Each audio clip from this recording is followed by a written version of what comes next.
Baby. Yeah, it's tripping on a hole in a paper heart. Good morning, everybody. Stone Temple Pilots. Got Jim Florentine in studio, and, of course, little Jimmy Norton. Good morning to you guys. Hello. What's going on? Well, Stone Temple Pilots are, they had the Chester Bennington, and he's leaving STP to concentrate on Lincoln Park, so that's why tripping on a hole in a paper heart. And also, I guess, Scott Weiland, basically saying that the original lineup of Guns N' Roses is reuniting. Well, it's not official yet. I saw Chester with Stone Temple Pilots a couple months ago. It's pretty good. He's great. Yeah. He's really good. He looks like Weiland up there. He like dresses with him. He's got kind of the same moves. Yeah, he's a really talented dude, Chester. Absolutely. Were you a Linkin Park fan? Yeah. Some of the songs I like. I never really collected their music, but I like them, and my son is totally into them. It's one of his favorite bands, so I listen to them all the time. Oh yeah, son's 5. He goes crazy over it. That's awesome. Yeah. But you know what? The Stone Temple Pilots things for Chester. Yeah. They're doing 1,500, 1,000, maybe 2 tiny rooms. Yeah, not huge. So I think that at this point, it's like Linkin Park's still arena band when they tour, or pretty close, 10,000, 15 they could sell. So I didn't know that. I didn't know Linkin Park was still putting out numbers. Absolutely. I had no idea. Yeah. Are they still put out new music too? Yeah, they put an album out about a year and a half ago. Did it do okay? Yeah, pretty good. All right. It's a good record, yeah. Are they like that rap, like not rap metal, are they? I never enjoyed them. A little bit of it. Right. Some of their songs are really good. We should have played one of those to start the show. I think you would like Linkin Park. I've heard them. Their first record, Hybrid Theory, I think you would like. Maybe. There's some decent stuff on there. Yeah. All right. I'm just a cranky old white man. Your music. But in your defense, you were cranky when you were young. Yeah, so. I was too. I was a cranky young white man. Have you ever not been cranky? Is the question. No, probably not. Right after I come, I'm a wonderful person. I just found a picture. I think I've talked about it of me, Keith, and Voss. Yeah. From 20 years ago. Wow. And it's the anniversary, the 20-year anniversary. That picture is coming up. It's not a big deal. It's just a photo. It happens to have a date on it from December 6th of 95. Okay. It's on my Instagram. Yeah. And I saw Keith last night. I want to get together with him and Voss and take that picture again 20 years later. It won't be, no one's going to give a fuck. It's just something I want to do. Well, they're going to make fun of you for wanting to do that. No, they're both happy they're alive. I think they'll both do it. Especially Keith Robinson. No, Keith was Voss will be more vicious about it. Oh, really? Yeah, because Keith understands, Where is this picture? We're looking You up. have to scroll down a little bit, I'm sure. It's on your Instagram? Yeah. But I just... Do we have to scroll down 20 years? No. I actually just answered that seriously. What's wrong with me? There it is. Oh, yeah. I've seen that picture many times over the years. Wow, that picture is almost 20 years old? Yeah, from on December 6th. Are you going to make Rich Voss do the zombie eyes? He'll do it anyway. He can't help it. His eyes just get stupid. Right. Where is that? Probably Stitches. Some Stitches. Was it Maryland? Was it Jersey? I don't remember. Keith looks Keith aged better than all of us. Keith looks amazing. He looks exactly the same. It makes me fucking annoyed. You got the glasses on, which throws people off. I still have the glasses like that I could wear for the picture. Did I know you when you... Yeah, I did know you, because then you had the Lasik when we were at NEW, Yeah, right? I had contacts for years, though. You didn't know me when that's years before I met you. No, I didn't know, of course. But I mean, did I know you when you were still walking around with glasses? I would wear them once in a while to give my eyes a break when I was doing something, or if my contacts were bothering me. You wear glasses. I got to get them again. It's fucking depressing. I was a shock jock at NEW, and I had my glasses on for a while. I don't remember those. Oh, yeah, man. And then I finally got the Lasik. It changed my life. Oh. Changed my life. When I see people with glasses, I'm like, what are you doing? The operation, it's not even an operation. The procedure is just minutes. And then you're seeing 20/20. In my case, I saw better than 20/20 for a while. It was unbelievable. Really? I don't know you if I weren't can get nervous it done going again. in? Of course. And they lift the flap, and then it's crazy what you see at that point, just blobs. And that's creepy, because then they have to get that laser in there and fix up your eye, and then they put the flap back down, and then you're good. And then you wake up from a little nap, because they freeze your eyes, basically, so it's all blurry. So they tell you to go home and just take a nap. They give you a Valium, and by the time you wake up, everything's crystal clear, because your eyes have gone back to normal. But you got to put the drops in, and my left eye was never as good as my right eye. Yeah. Like, my eyes are still dry. That can happen, too. Oh, really? Yeah, you can get dry eyes from it, and it happened to me. I got everyone I know this procedure, because we had Diamond Vision at the time. I got half my family done, my friends, Jim Brewer even. And they're all made still the list. good. Everybody. Not one person had a problem. Naturally, your eyes, as you get older, it's harder. Like, for me now, I'm going to start needing them to read and shit, but I would have anyway. I'm 47. I started squinting again. Squinting after 15 years, I'm starting to like squint at those menus when you go into a fucking restaurant. I got to use the flashlight app on my phone to look at the menus. I ask people I'm eating with. If I'm eating with a woman, hopefully she's by far 20 years my junior. Right. So I'll ask her, like, can you see the menu? Yeah. And I'm like, oh, my fucking old. How does it feel to be out with someone who's got to use the flashlight? Humiliating. Yeah, I could read. I mean, my phone and all this stuff in front of me now, I could easily read. It's just more like when I'm, looking at a menu on a wall or something. And I'm back to wearing glasses to drive. It's all from looking at these phones in the small print. You think? To fuck up your eyes, absolutely. I used to have great eyesight up to about 5 years ago. You also get older, though, it happens, too. Like when you turn 45, 50. But it definitely, from squinting and looking at this little writing all the time, constantly. Well, for the people out there that wear glasses and contacts, look into the Lasik. What are you waiting for, man? It's crazy. I did it. We did it 15 years ago. I think it was around 2000. No, I did mine. We were at K-Rock. Oh, you did yours later. Before, yep. I did mine at K-Rock. Oh, okay. In 2007. That's when you did or it? 2006 or 7. I've had mine for about 8 years. I've had. Why didn't you do it back in the day when we were all getting it done? I don't even remember that time, to be honest. I have no memory of that. Right. I've held out. Oh, you got glasses. What are you doing? Well, you'd hate to spoil your looks. I know, thank you. I've been scared to do it. Your glasses are too tiny on your face, by the way. I wear different. I have tiny. different pairs. I put them. You on. need those giant, I'm an agent in L.A. glasses. Old Jew. Whatever that guy, like Swifty or whatever. Dice was wearing those big glasses. Well, Dice can pull it off. Yeah. If I wore those same glasses, no way. They're fucking Ace Rothstein glasses. There it is. Thank you. Yes. Yeah. You need those type of glasses. Yeah. You got tiny, tiny little glasses. Yeah, I like my little tiny They're glasses. tiny. Yes, it's your look. What were you going to say? But I've been scared to do it. I've wanted to do it. I've been scared to do it. You have glasses, too? I didn't realize this shit. Observant. Huh? Real observant. How long have we known you? Years. Oh, wow, glasses. I don't know, at least 10, 12 years. Yeah. And then now, I need them to see far away. And now my eyes are so bad when I read close, I have to lift the glasses up. So I look like a fool. You should write 13 episodes around this. Netflix is filling up programs. Yeah, they really You are. better get in there. Desperately need it. But I've been scared. I don't know how you did it back when they were just starting to do it. No, they were fine. This is 7 years ago. They were fine 8 years ago. They was very good. Dr. Filatov, who's no longer with us, and this guy loved life more than anything. He was the guy that would take his patients to Canada, and I think he even went down to Mexico because it wasn't legal in the States. And then it became legal in the States, and then he started advertising. So I was on board kind of early on, maybe a year or 2 years after it was legal in the States. So what they're doing now, I can only imagine, is way better. My buddy Frank was talking about it like when we were in like 19, 20. He was waiting for when he could do it. Like he was one of those guys that was like in the beginning. Yeah. I kind of wish I had done it back then. My eyes fucking blow. My eyes and my nose both stink. Fucking shit. My whole fucking dumb cunt face. What's wrong with his nose? I'm always congested. I sniffle. I just can't breathe. This is better than it used to be because I had surgery in 2008. He had everything carved out just to try to breathe better. The deviated septum. Yeah. All that shit. And it's still bad. Yeah, but there's nothing you can do about allergies. Can we put big giant glasses on you? If you can get them. I would love looking at a that. noose. And a noose would be wonderful. I guess we could try that noose. Lots going on, man. Jeez. A lot of PC shit, huh? A lot of PC stuff. I can't don't believe even I'm know where not to performing in begin. more colleges. I want to start performing in colleges again. I'm sure my act would go over really well. I think we're losing the colleges. There was one college that I liked performing at, Drew University in Jersey. I think you did it because I was there like a month after you. Oh yeah, I'm actually doing that again coming up. But that's not even a college gig. It's like they're using their theater, but it doesn't feel like a college gig. Yeah, they were great. That was the last one I did like 7 years ago. We got SeaWorld phasing out the killer whale show in San Diego. I think that's a really good thing. Yeah, I think that's a good one.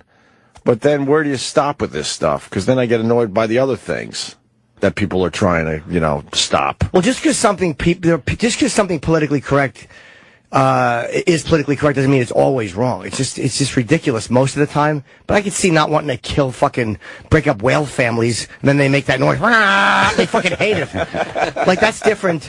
Maybe that's a happy noise for them. That's a good point, too. They could be happy. She could be a woman who just wants to go out and fuck other whales. Yeah. And she's happy they're finally getting rid of the burden, and then these do-gooders throw the fucking baby whale back. She's like, I was trying to get more dick, you assholes. Take it. That's why you don't want aliens landing on this fucking planet, because they're gonna rip your son away from you and then throw him in a circus somewhere. It's some alien circus, and then maybe we'll finally understand what we do to some of these animals. Yeah, you're right, because they rip the whale away from its loved ones. Its loved ones, that's what it is. Yeah. And then he's in a tiny little tank, comparatively speaking, and then they wonder why these things attack eventually. Yeah, they're ending it. They're ending that, but they're gonna have like displays, but with a much bigger. They got unanimous permission to expand their thing to make it just a bigger place for them to swim, so it'll be more like a real habitat. Oh, so why wouldn't they continue doing the whale shows then? Because that was my problem with this whole thing. I thought if they would give the whales a lot more space, then maybe people would calm down a bit. It must stress them out, or maybe it's just not a natural way for them to be, jumping up and getting fish from some fucking goody two-shoes in a ponytail. And waving its tail. Yeah. Say hi, Tillicum. Oh, that worked out well. He's waving to everybody. Yes. Why is he grabbing that lady by her twat and going under the water? He's waving because he doesn't want the shit beat out of him after you guys go home.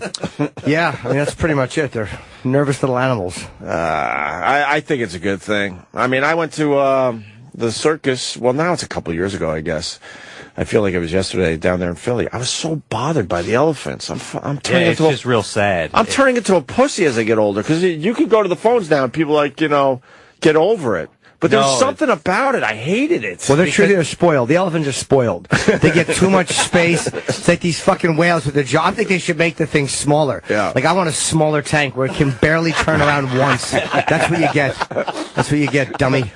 But they had the whales going around, and they all their heads are down because they're just bummed out. And then they put them on those tiny little boxes. They don't want to do any of that. They have to squeeze their 4 feet on these tiny little boxes, and then stand on 2 feet and put their other 2 feet on the back of the other elephant. And they looked miserable. I took my son to one a couple months ago. He was riding. You could ride the elephant too. Yeah. So there's like 7 people on the elephant's back. Yeah. And a little cart. Yeah. Riding around. I didn't feel bad when he was up there because he was having a good time. Oh, well, yeah. If your son's happy. Camels were riding. We rode a camel together. Look, if your son's happy, then fuck the elephants Exactly, and fuck the killer whales, right? Because I'm looking at the equipment that they brought it in. It's like in a field in New Jersey. They just set it up. Yeah. Little pop-up carnivals. Like, there's no way this is good for these animals. No. But I didn't give a shit. He was having a good time. I don't know. But the elephant acts are over too. The Ringling Brothers, they're stopping that too. Yeah, but they're phasing them out slowly. Yeah, they're letting them die. How can the elephants not enjoy? You mean they don't enjoy one being standing there, and the other 4 just kind of standing on each other's, like on their hind legs, touching each other's backs, while some fucking girl sits on top and waves? They don't enjoy that. It's Abu Ghraib. Yeah, that's exactly. You know, the elephants are probably thinking like, oh, why don't we just get together and trample everyone in here? I know. You ever see an elephant trample? Like like he's going like, oh my god, I could have done this all along. I could have just stepped on this guy. What the fuck? Elephants are dopes. And if you don't understand how bad this is, put yourself in this human pose. You'd feel so embarrassed, I know, sticking your ass out like that and putting your hands forward. The elephant's probably thinking, I'm going to fuck this one from behind. Like, oh, no, I'm part of a fucking circus. Yeah, this is embarrassing. Wait, that's a dude in front of me? What the fuck? I thought this girl's going to jerk us off. She's sitting on her back waving at everyone. It's humiliating. I'll admit I'm a pussy, though, because when I went, I was like, I couldn't deal with it. I wouldn't go. I was like, fuck. And then the lions and is it lion? The lions, yeah, the lion tamer. Okay. I was going to say tigers, but I think it's lions that they do more of the shows with, right? That wasn't as bad, I guess. I don't know. The elephants just seem a bit human. You ever look into the eye of an elephant? No, I'm always fucking them from behind. Yeah. Sometimes I'll catch them in a mirror. I keep the lights dim. You see sadness. You see like human emotions in those eyes. Unlike other creatures. Yeah, look at the one standing there. They're all on these little things. Tiny little boxes, round boxes. And the other ones are just standing around on their hind legs, and it's just what a miserable existence. You think that elephant enjoys the two elephants leaning on top of him? He feels like that dumb fucking hat they make it wear. That stupid thing. It looks like a medallion just taped to his head. It's just it must be so irritating. I know there's a lot of people that don't give a fuck, and they're listening to this going, get over it. No, but the elephants don't even get paid for this. You know what I mean? Like, at least if they're going to act like assholes and do all this bullshit, they should take home some cash. You know what I mean? But they're not even making any money doing this. Yeah. Here's a fitty. They don't even get a lot of room. No. You think they're walking the elephants around during the day before the big show at night? You think they like driving like 10 hours a day to the next gig, to the next gig? In a tiny little cage. There was a guy, Eric. Getting soft. Eric and I knew a guy. And fuck, I hate this getting old shit. Eric and I start getting soft. We knew a guy that when he was growing up in like the 50s, his dad ran an illegal zoo animal business where he would. Did he keep stealing you? No, I was sorry. Born, yeah. Thank you. Can we see your star tattoo? I don't have a star tattoo. I don't know what you're talking about. Oh, look at the picture we're looking at. I know. I'm not. All the elephants have star tattoos on their asses. I'm a guy. And visual for the people. Yes. So he had a van, and he'd have to go and drive all these illegal zoo animals around and deliver them to the zoo. And one day, when he was delivering, a monkey in the truck went crazy, and he had to beat it to death with a bat. Jesus. The monkey went crazy. In New Jersey, the side of the highway. The side of the highway. They pulled over the side of the highway. They took the bat, went in the back of the van, and beat the fucking monkey to death. Yeah, because it was the monkey's problem. Yeah. Maybe the monkey finally said, hey, I don't want to do this anymore. Yeah. We had a guy at NEW that brought in all those animals. That's right. What did he bring in? A baby tiger? Tiger, yeah. We get to pet the tigers. Oh, I remember hearing that. And then he goes, hey, man, I got a baby elephant downstairs, but they won't let me bring it up here. And I think he was an illegal guy. I didn't want to ask too many questions, but he was a guy out there on Long Island that had way too many animals. I don't know if they were legal. And he really wanted to show us a baby elephant. And he was all pissed off that the building would not allow him to bring his baby elephant up a freight elevator. I want to join the circus and just I wish I could speak elephant just so I could teach them to rebel. You guys understand you're 6 tons? And they say they're smart. How smart are they? Oh, just trample these people, yeah. You're so much bigger than anyone on that stage right now. I love it when an elephant runs into the fucking audience. I'm a huge fan of when animals attack. I've said it for years. Great. When the animals attack and get 1 or 2 in, but then everyone goes, "Well, now we got to kill the elephant or the tiger." Like you're the stupid ass that puts your hand in a tiger's cage and then you get mauled, and then they figure, "Well, now we have to kill the tiger."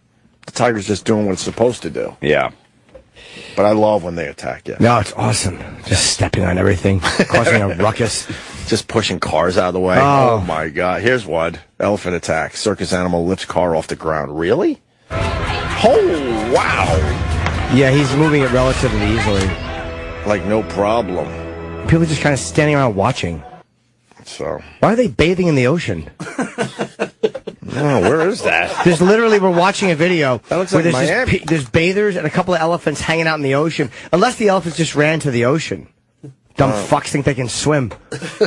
Maybe they feel like they're free now. Take a cooling dip in the sea at this beach in Denmark, and tourists are lapping up the spectacle. Oh, they're trying to round them up.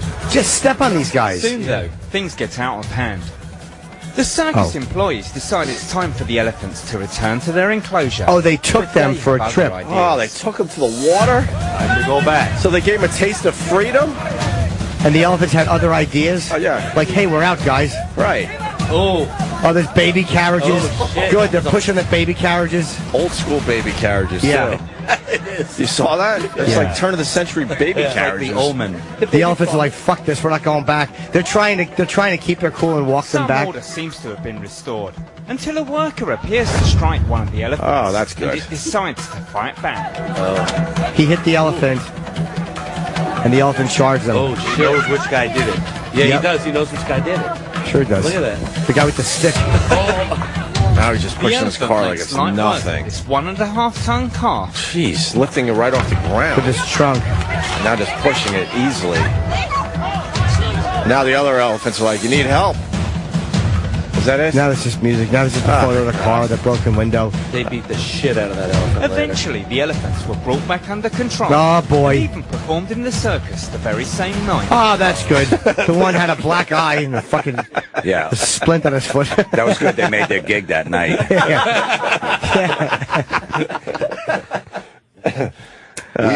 There was this magician guy that used to travel with like a rabbit and a bird.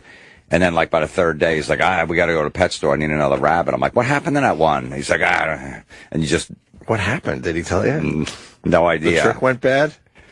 Yeah, I guess. No, trick went bad. Or just, maybe in his trunk. Right. Left the rabbit in there. He always, every, 3 weeks, he needed another rabbit and another bird while he was on the road. I'm like, what? Oh, I figured, Yeah. Yeah. Puppy, gotta get a rabbit. Pull it that. Yeah. Just like the candles. This guy we used to know. I don't know this guy, I don't think. I don't know if I know this one. Anyway, what's going on with the Starbucks cups as we continue down this theme? I don't know. Everything is wrong in our world. Like Greg it's a red Hardy, cup. too, we got to get to. Huh? Greg Hardy, too. Yes. Yeah.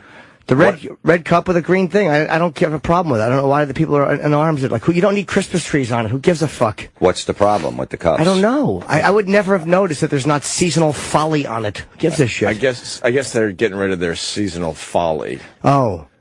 Yeah, and people, I have a problem with that. I mean, who's complaining about their stupid Starbucks cup that might have some... It's not religious, really. It's Christmas. Do they do it to answer to complaints, or do they just want to save money and not do it? I don't know. I know Donald Trump's going off on it. We got a clip of that. They wanted to be more inclusive. It's a little annoying. Yeah. But in what way? They didn't want people who don't celebrate Christmas to feel left out. Well, fucking put their religions on a cup. I'm not defending it, man. If I liked Starbucks, I would still drink them. Who gives a fuck? God, Christmas is not a religious holiday for most people. Do you really think they caved to that, though? I mean, how many people would have wrote letters about that? Well, they caved to somebody.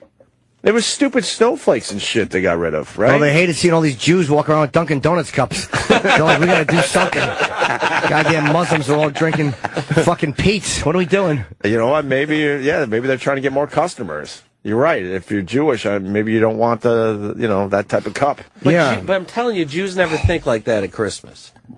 You know what I mean? They know that Santa's in the mall. Don't get me started on the Jews. But Jews don't. And a lot of Jews celebrate Christmas. There's probably other religions. I think they're just trying to save money. It took them 3 years to get the pumpkin spice latte. There was no actual pumpkin. It was all chemicals. Yeah. And there was all these, online petitions to get, real pumpkin in there. It took them like 3 years to change that. So. Oh, they want people already real pumpkin in there? But real pumpkin stinks. The reason why everyone likes pumpkin-flavored drinks is because it's a fake flavor, right? I don't know. I don't drink that shit, but I believe so.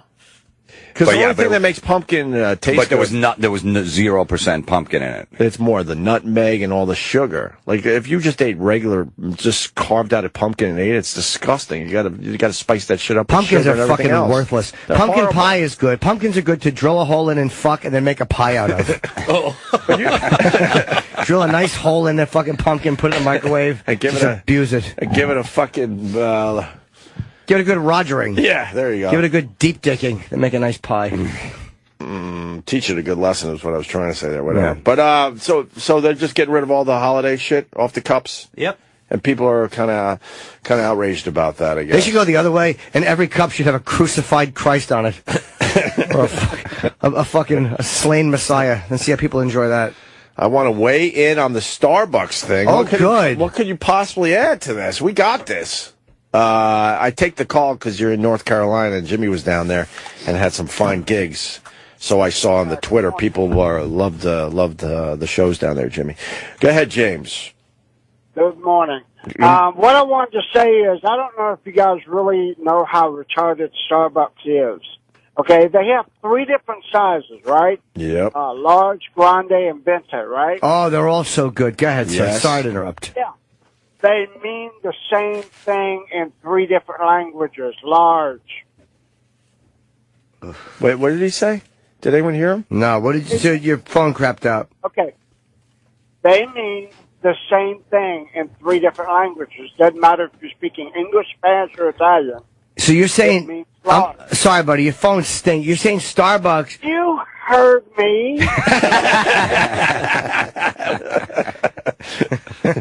They don't play in North Carolina. Damn it. Why couldn't you just play with us for a little bit? So what, you want them just to say small, medium, and large? No, it's all large.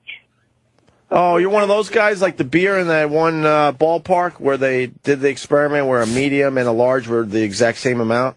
Is that what you're trying to say? No, it's the way they label it. They're trying to fool people into thinking they're getting 3 different sizes. Where? But I could see with my eyes that it's 3 different cups. Yes. Yeah, they're 3 different cups. Yeah, you could see that, but they're lying to you.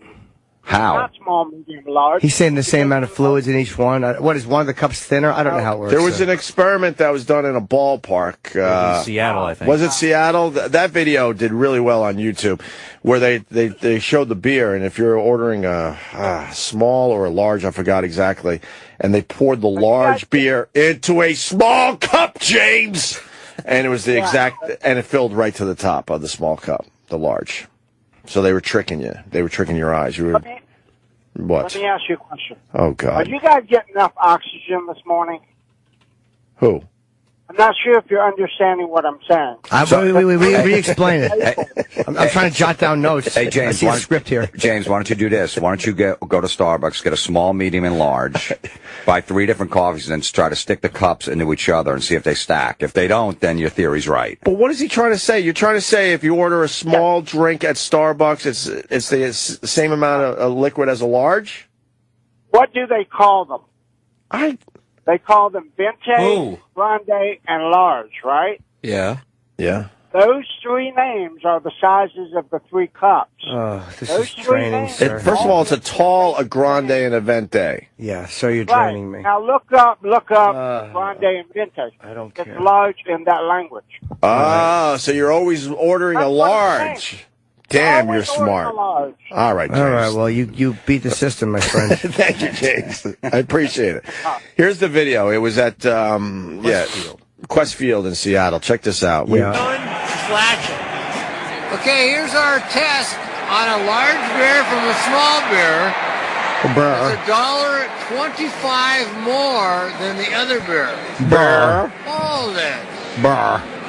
Let's go back to that. How much alcohol do you need, sir?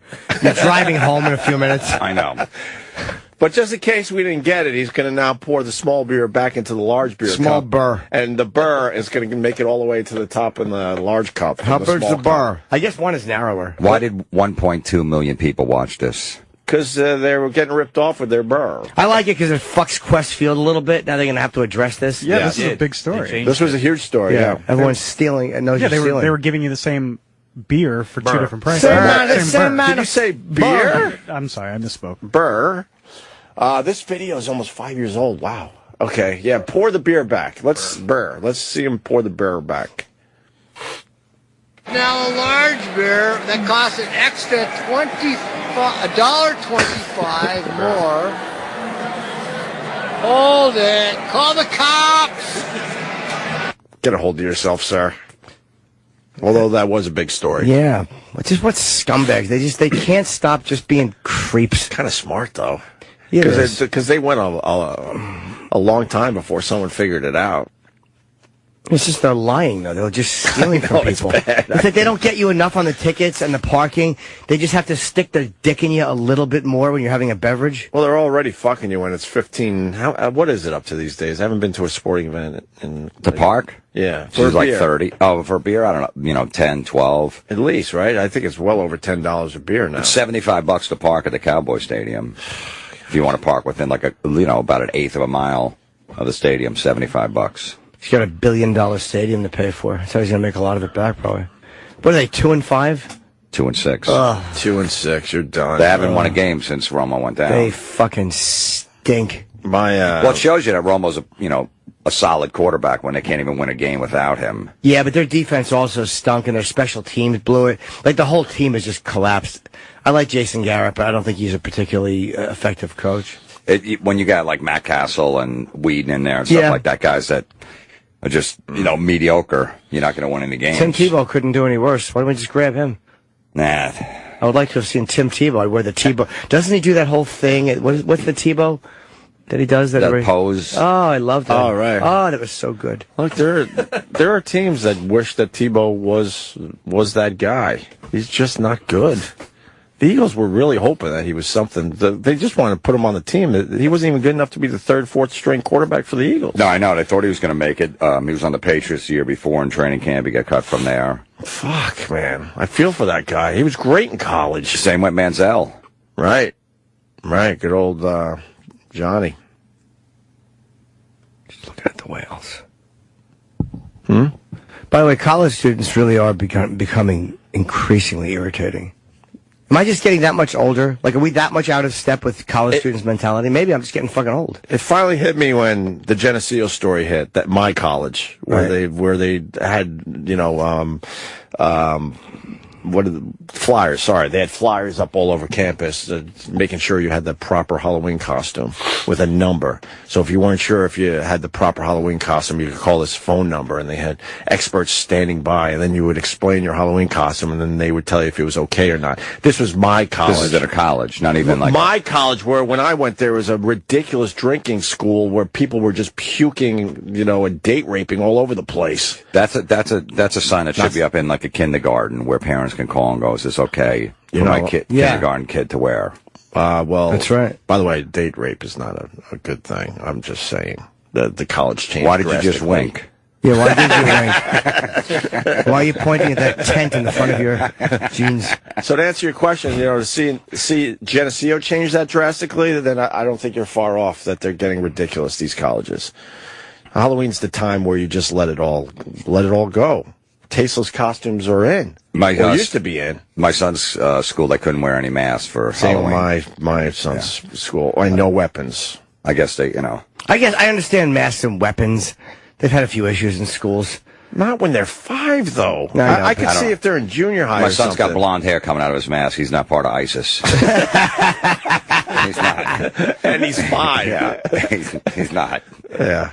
I wonder what the real reason is. Is it for that, or is it just because you want to identify them and you want to make sure that it's only the right students in the class, or if, I don't know. Yeah, but they've been at school almost 2 months. I think the teachers know all their kids at this point. Even if they had a mask on, they can figure it out. They want to make sure someone didn't sneak in and replace and get into the school where they're not supposed to be.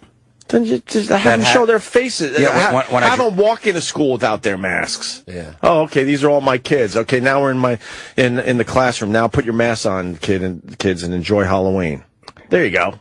When I drop him off, doesn't have the mask on. Exactly. Remember, I'm not gonna come up with pull up to a school with a strange kid in my car seat. Yeah. Why not? With a mask. Well, I wouldn't do that in front of the school. Yeah. Understandable. Yeah. Where were we? This year, colleges. Well, Starbucks. Here's Starbucks' explanation, and this is what's annoying about them. It's the language they use. This year, we wanted to usher in the holidays with a purity of design that welcomes all of our stories. Yeah. Can't you just say, look, there's a lot of religions, and we don't want anyone to feel like their religion isn't represented. Just say what it is. To welcome all of our story. How does this welcome anyone's story? It's red and it's green. Yeah, that's it. Yeah, exactly. Any woman with green pants is on a period. Here's your story. It recommends you. Oh, that's so awful. It represents you. So douchey. Eric in West Virginia. Go ahead, Eric. Yeah, well, I'm a Christian, and I just find it's hypocritical how the Christians are going about it. They're going to come on and bitch about that it doesn't say Merry Christmas on the cup, but they won't stop buying the freaking coffee. So one guy made a video. I got him. I told him my name was Merry Christmas, so now they have to write Merry Christmas on the cup. Yeah, I've seen the video. It's a funny idea. The fucking coffee. But the fact that people care so much is ludicrous to me. Like, I don't care what they have on this fucking cup. I'm a Starbucks customer, even though their coffee now stinks. I had never noticed the cups before. No. Guilty. I've noticed the red cups, and that's about it. Yeah, they went. I couldn't tell you what was on the cups last year that now are not on the cups this year. Like, why is it important to Christians? Like, why do you need to... I don't get it. Like, I don't give a fuck what's on the cup. The argument is it's the overall war on Christmas. That's what everybody's hooking on to. Well, we got to fight back, right? Yeah. Well, you should hear what Trump said about it. Oh, let's go to the Trump. I had no idea. I tweeted something last night about this, too. I literally didn't know that he had said this. Oh, I would have mentioned him. I like him, but Jesus Christ, this is what you're talking about when you're going to be fucking running for the presidency? Did you see SNL? I did not. Oh my God, it was working. All right, here's Trump suggesting Starbucks and boycott. going into that debate, Donald Trump is taking aim at Starbucks, or specifically at this year's holiday-themed cups. Here they are. You know, cups in previous years have been decorated with symbols of the season like snowflakes, snowmen, and ornaments. Starbucks says the new cup is more inclusive. Here's what Trump says. Today I read, and I have Starbucks, they're my tenants. Did you read about Starbucks? No more Merry Christmas on Starbucks. No more. I wouldn't buy. Hey, look, I'm speaking against myself.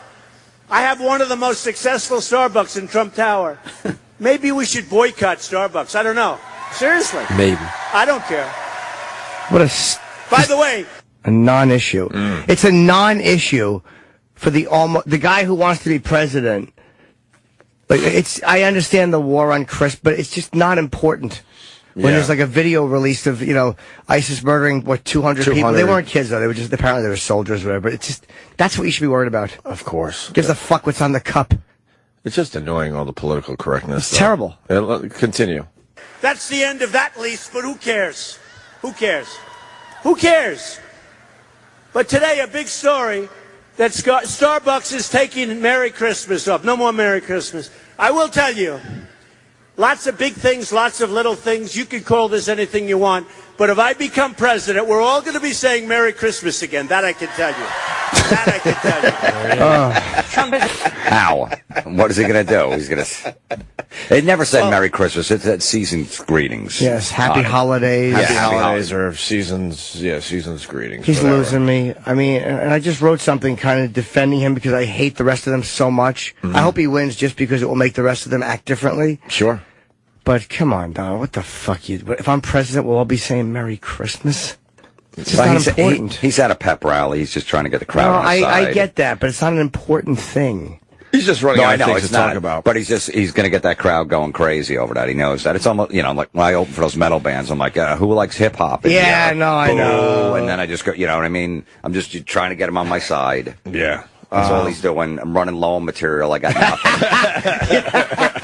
Maybe. When they tell you got to do 10 minutes in front of a band and you've been doing comedy 25 years and you can only come up with 7. Oh, boy. Yeah, you're like, what the fuck?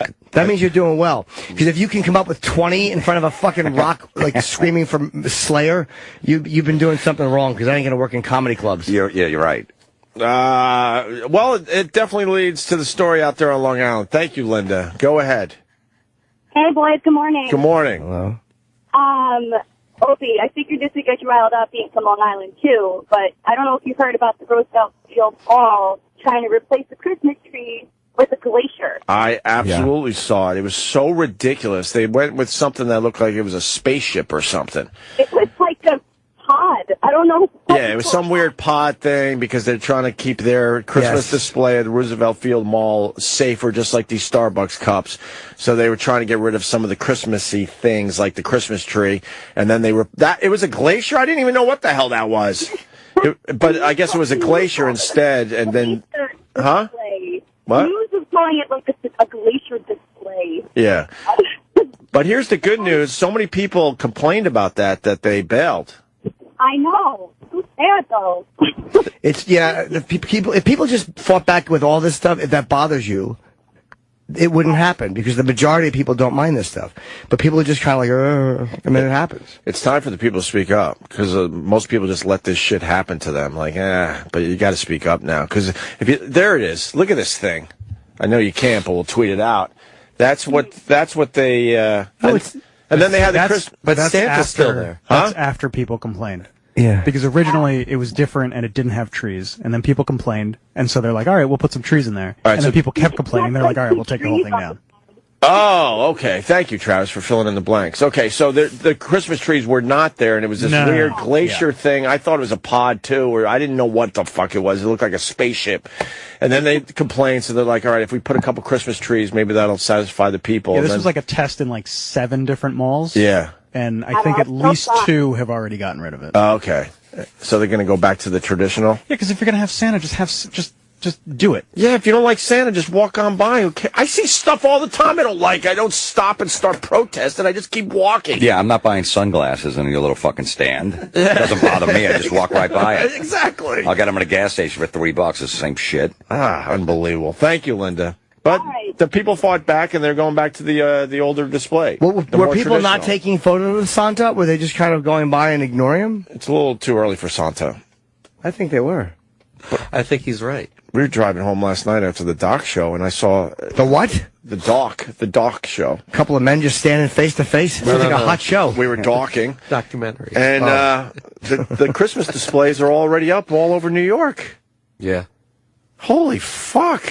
It's already set up. All the lights on the trees and the snowflakes and everything else. Christmas trees, they're all up already. It's early, isn't it? It is. Not anymore. They start right after Halloween, huh? There's Black Friday is like all November now. Like all these ads are already out. Deals are already happening. So are people going to get trampled to death this year? No, but it's just like the Christmas season has become 2 months instead of 1. Huh. Yeah. Black Friday's been petering out, which I love. Yeah. People going online, they just go the next day. It's not that big of a hype. Big of a deal. Yeah. Yeah. They just go online. It's easier. Yeah. No one steps on you. So now we have to deal with Christmas for 2 fucking months. I like it, though. I like the holidays. It's depressing, but I kind of like the whole fucking thing. I start liking Peppy. it now that I have kids, but 2 months that's too much. We have a little break coming up. Like, it's like the end of the year. I can just realize it's been another year of mediocrity and non-accomplishment. And I can just really convince myself that I won't blow my brains out in 2016. You don't set goals every year? Yeah, well, it depends. I kind of set them halfway through the year. Right. I say my goal this year is to do nothing of substance, and then I realize at the end of the year, congratulations, you fucking made it, 0.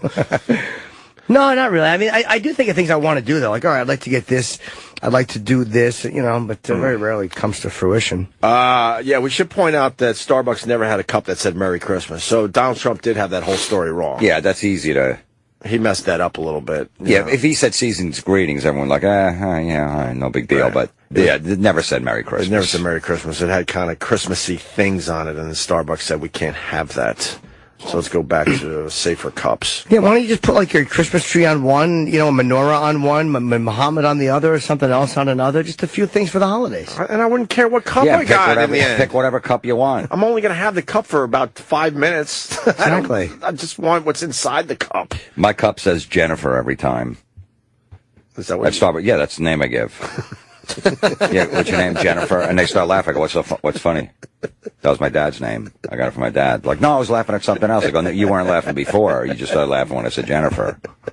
And then, of course, when they call a name, I'm like, right here. And just have to make a scene. You just have to cause problems, don't you? That's awesome. The Missouri thing, we might have to do that after the break. That's going to be a little more involved. Well, the students are protecting their space, and I support them 100%. This one bother you? It literally makes me. I feel it in my stomach and in my sternum. Well, if you don't know yet, people, the University of Missouri president steps down over criticism of his handling of complaints about race and discrimination. Students and faculty shove journalists away from protest on school's public space. Let's see if the faculty member, by the way, the woman, the teacher, let's see if they get her fired for actually putting her hands on someone's camera. In this zero tolerance fucking culture, let's see if she gets fired for saying, I need muscle. Mm-hmm. Let's see it. I've only heard it. I have not watched the whole video. It's upsetting, right? Yes, it is. All right, let's start this thing. We tweet out all these videos, so follow us on Twitter, Opie and Jimmy, and Facebook and all that. All right, here we go. Right, because I'm still allowed to be right there. Yes, but you cannot push them to move closer. I'm not going to push them. You're with the media. You're with the media. You got to back up behind those signs. That's the professor. You need to back up. Respect the students. It's a public space. Yeah. It's a public space. School. And they're the ones who ask for media attention. Mm-hmm. Because they have a tent city out front. Yeah, what's the backstory on this, by the way? Let's fill in the blanks. I don't know what the racial tension was. I guess somebody had hurled a slur. Okay. And I guess that's now grounds for a university professor being fired. But I don't know enough to say what was what was happening on that campus in Missouri. You know, so maybe the president didn't address it right. There was a hunger strike. Ugh, little white kid didn't want to eat. Don't eat. Then don't eat. Aw, don't eat. Then don't eat. Oh. All right, let's keep playing this. When I do my job. They have asked you to respect their space. Move. Respect their space. This is the direction we are walking. You're pushing me. They're pushing him. Don't talk to me. All right, don't push me. Yo. I'm not pushing you. She's putting her hand in front of the camera. You need to stop him now. Listen to her. You need to go. Students, can you tell him how You don't have a right to take our photos. Hold on. You do have the right to take the photos. They're in a public place. You're in public. Yeah, you do. There's nothing worse than student lawyers. No, Jim, he was in their safety space. Oh. That's what happened. By the way, about safety space? Congratulations, parents. All these parents who've had kids that are 20 now, you brought this on yourselves. You are the ones who raised these fucking jizz buckets. The sign clearly said no media, safety space. Oh, you know what? But don't they Let me want... back off. I'm correct. Yeah. Thank you, Travis. But don't they want attention for their cause? Well, they did, but now they got what they wanted. So now they don't want attention for their cause. So... I don't know, but she's got the most annoying professor voice. She's awful. Let's see. Keep playing this video.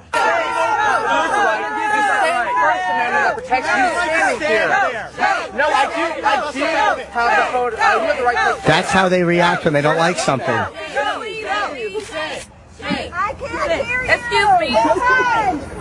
If you would like to take photos, you need to please give them space. You cannot be this close to them. Please step back. What I'm saying is, you need to move back. No, she doesn't. Oh my God. They really are little children who don't understand anything about real life. Right. They're just like they're little coddled children. Yeah. Like, what the fuck are you thinking on a public space? And you know what? I'll take that back. They're not even coddled children. That teacher is an adult. She's fucking 40. She should know better. What's the problem? He's not even close to where the tents are. They don't even have any sincerity in what they're doing. Look at their faces. They all want to be the 60s so badly. And I'm sorry, you just don't have the fucking... you don't have the cause they used to. Half of them are laughing, too. They just think it's a joke that are just hanging out there. Because it's just a fun day for them. Could you go back a little bit? Watch the guy go... watch him close it. He's the most hateable person on the internet. Watch. Do you see that guy? Watch him. Leave. Please watch. It's about a minute in. And he looks a little bit like fucking Wolverine, and he looks a little bit like Neil Brennan. Yeah. And he's got his arms up. He goes, leave. Just a couple of little arm pumps. You don't think he's sincere? No, I don't. I think he just likes being a part of something. He's a bit fruity, too, He's got right? an identity. He's a bit fruity, right? His mannerisms are. I don't know what he's like as a person. I know I hate him. 100%. It looks like he could float over that protest. Leave. Oh, he's the worst. A little light in the loafers, as we used to say when we were growing up. A little bit, yeah. He might be like loafers, though. But could be a male cheerleader. Yes. Type. Not that there's anything wrong with that. Oh, that's right. You can't point out differences anymore. Sorry. Not anymore. I apologize. Continue. You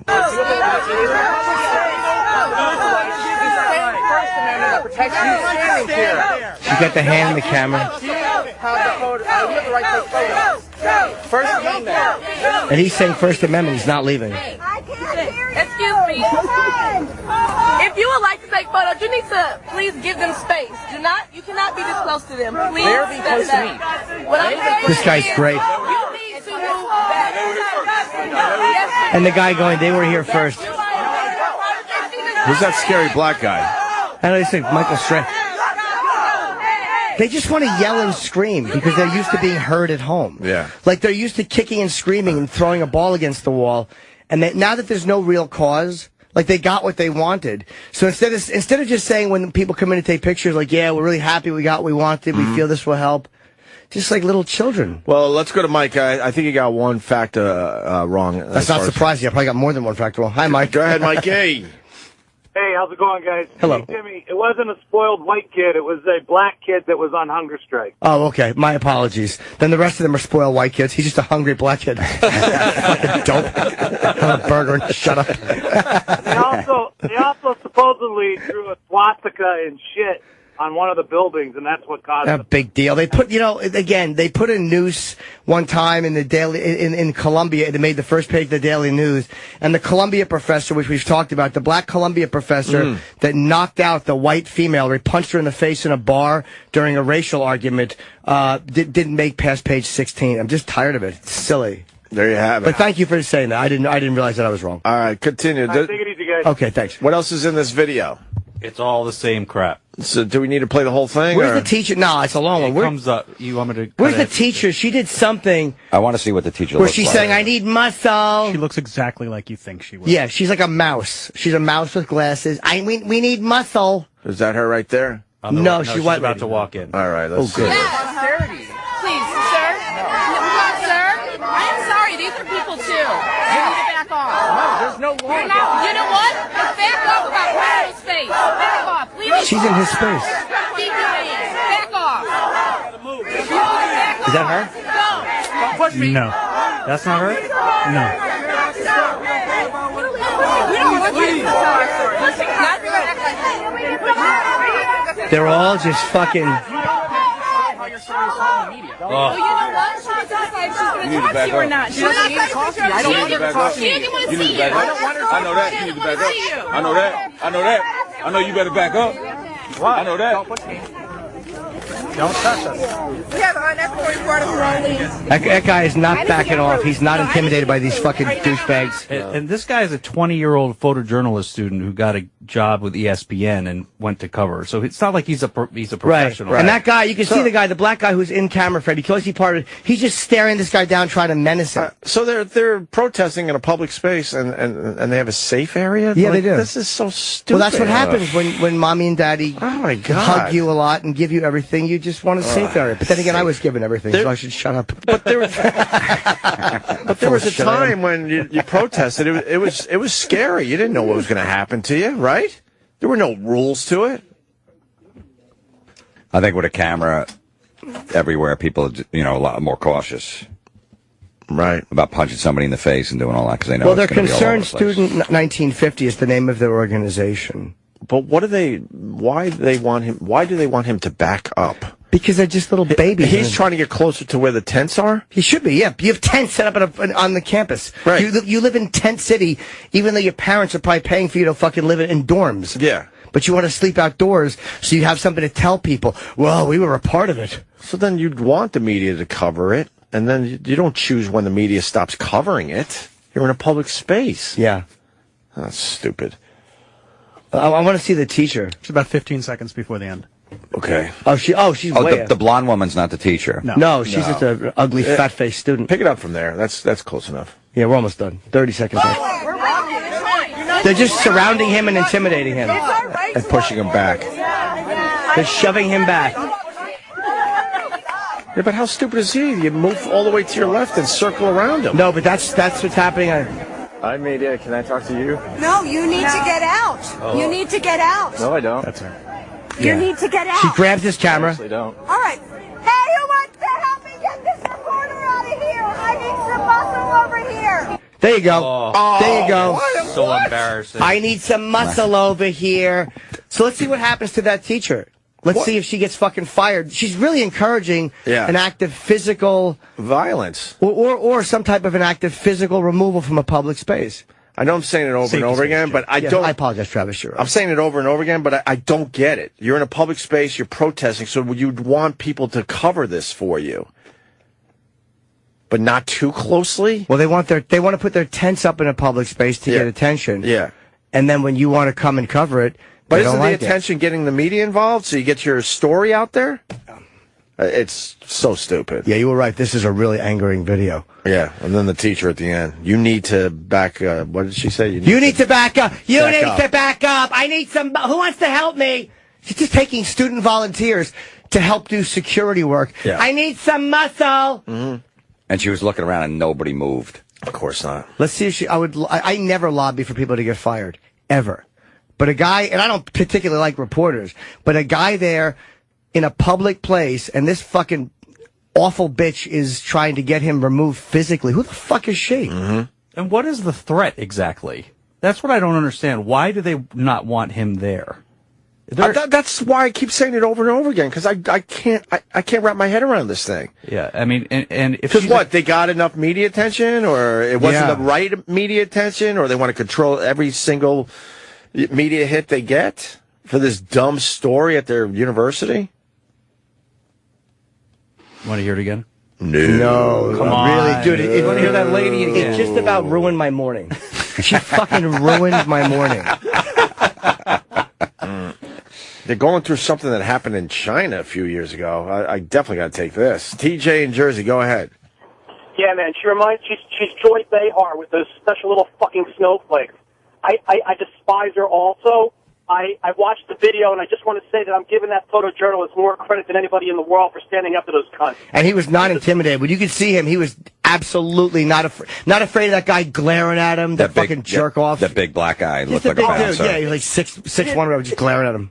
It's very reminiscent of the Cultural Revolution, of what transpired during the 50s and the 60s in China with the Little Red Books and everybody holding their esteemed teachers and professors and sending them off to camps. The only difference is that we actually have the control of the government right now. These little punks, I'm telling you right now, are nothing but a bunch of little communists that deserve to have their heads bashed in because it is absolutely 100% a violation of what's going on in this. They're creating their own inclusive little environments here at these universities and ripping up the Constitution, becoming inclusive, almost to the extent it reminds me of like Sharia law, where nobody's held accountable and you're able to do whatever the fuck you want. Yeah, I don't. Oh, so go ahead.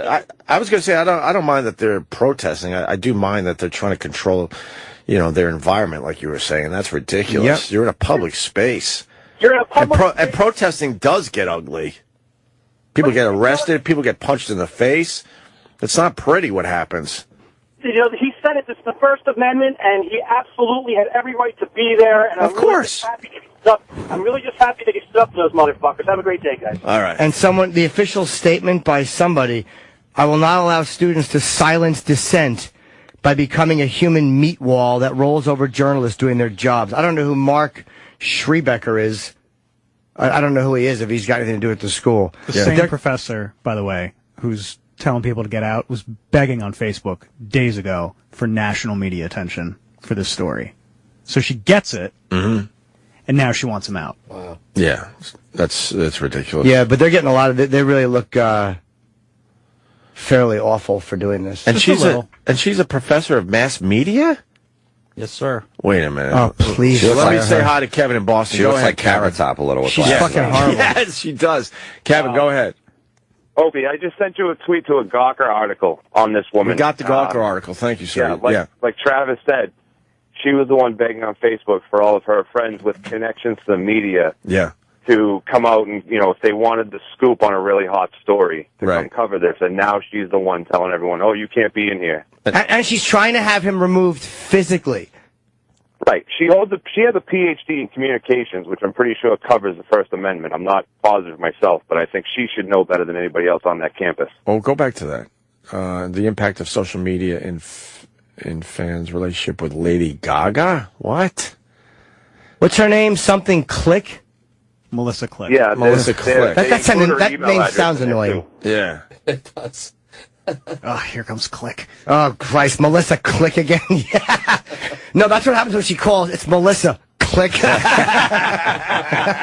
She stinks. She's got a PhD. She's not that smart. Oh, she's awful. Yeah, she sucks. Yes, so, she does. That's all. Oh, would I love to see her get fired. But why were they protesting? They just didn't like the way it was. They thought the racial stuff wasn't. Maybe the guy didn't handle it well. I don't know. Was it a specific thing that happened that got everyone in a tizzy over there? There was I guess there was some racial tensions on campus and the lack of action from the leadership in the school, and that's what caused all of this to come out. And they ended up getting the president to step down, and I think the chancellor also. You know when this all changed? Right with him. This all changed when they changed the drinking age. When you were allowed to drink officially at 18. At 18. You didn't give a fuck about any of this stuff. You just wanted to find the next keg party. I'm serious. And you can get it at like 15 because there was no pictures on the ID. So you wait outside the store. People will go get it. You know, some guy walking in, hey, can you get me a case of beer? Me and my friends are on the corner. As soon as they changed that drinking age, I think that's when this stuff started slowly changing. Her tweets are protected. It's interesting, if this is the same Melissa Clark, you never know on Twitter. Is it? It's interesting that somebody who's trying to get media attention needs to have protected tweets. She's a professor of mass media, and she's protecting her tweets. Jimmy, her Twitter account only became protected right after the video came Of course it did. Of course it did. Yeah, because people are going to say nasty things. That's what happens. Right. And she has an egg. All right, boys, I'm punching out. Yeah, she has an egg picture. Profile picture. All right, well, would you want, put your picture up there if you look like her? Probably the not. egg looks better. The egg looks better. Put glasses on the egg. It's pretty much the same thing. All right, we're going to break. I still don't know what's going on with that story. I'm very confused. Actually, I'm not that confused. Yeah, there were racial incidents. It's an overwhelmingly white campus. They thought that the white leader of the campus was doing nothing.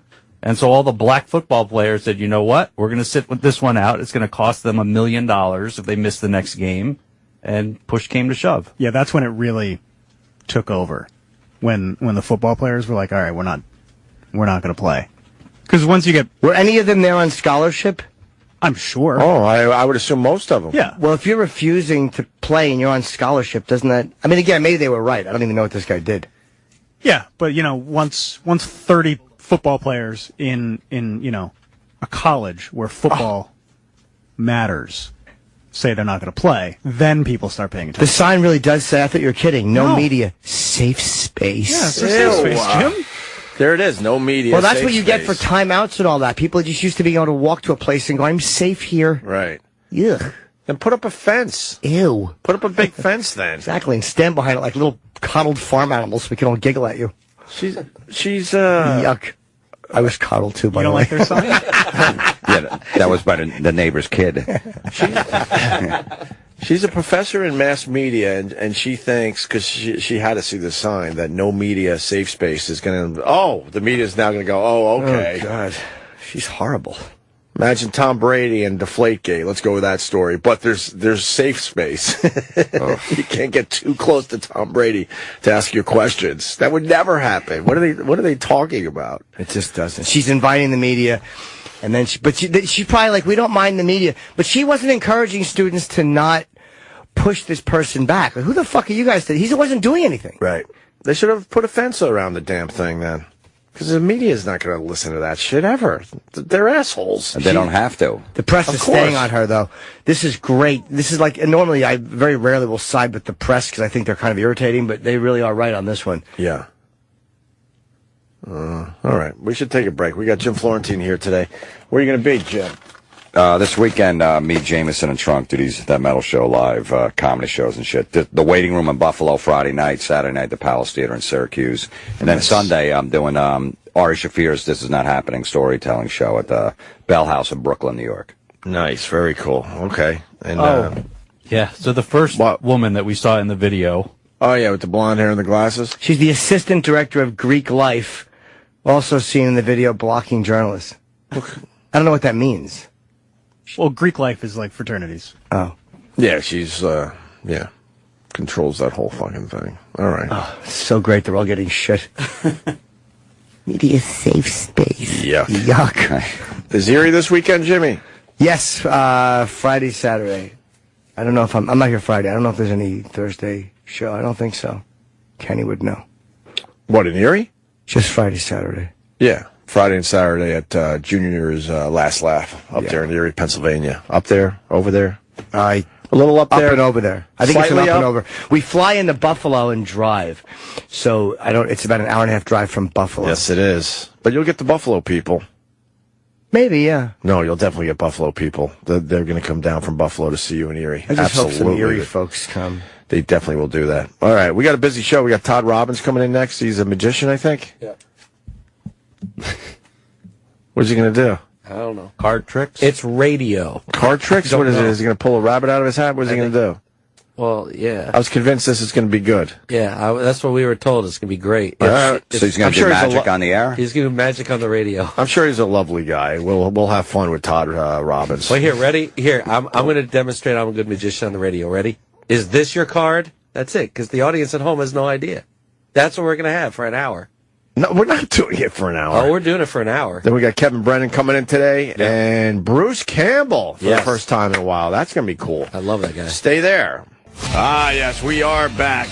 We got Todd Robbins outside the studio promoting True Nightmares Wednesdays at 10 p.m. on Investigation Discovery.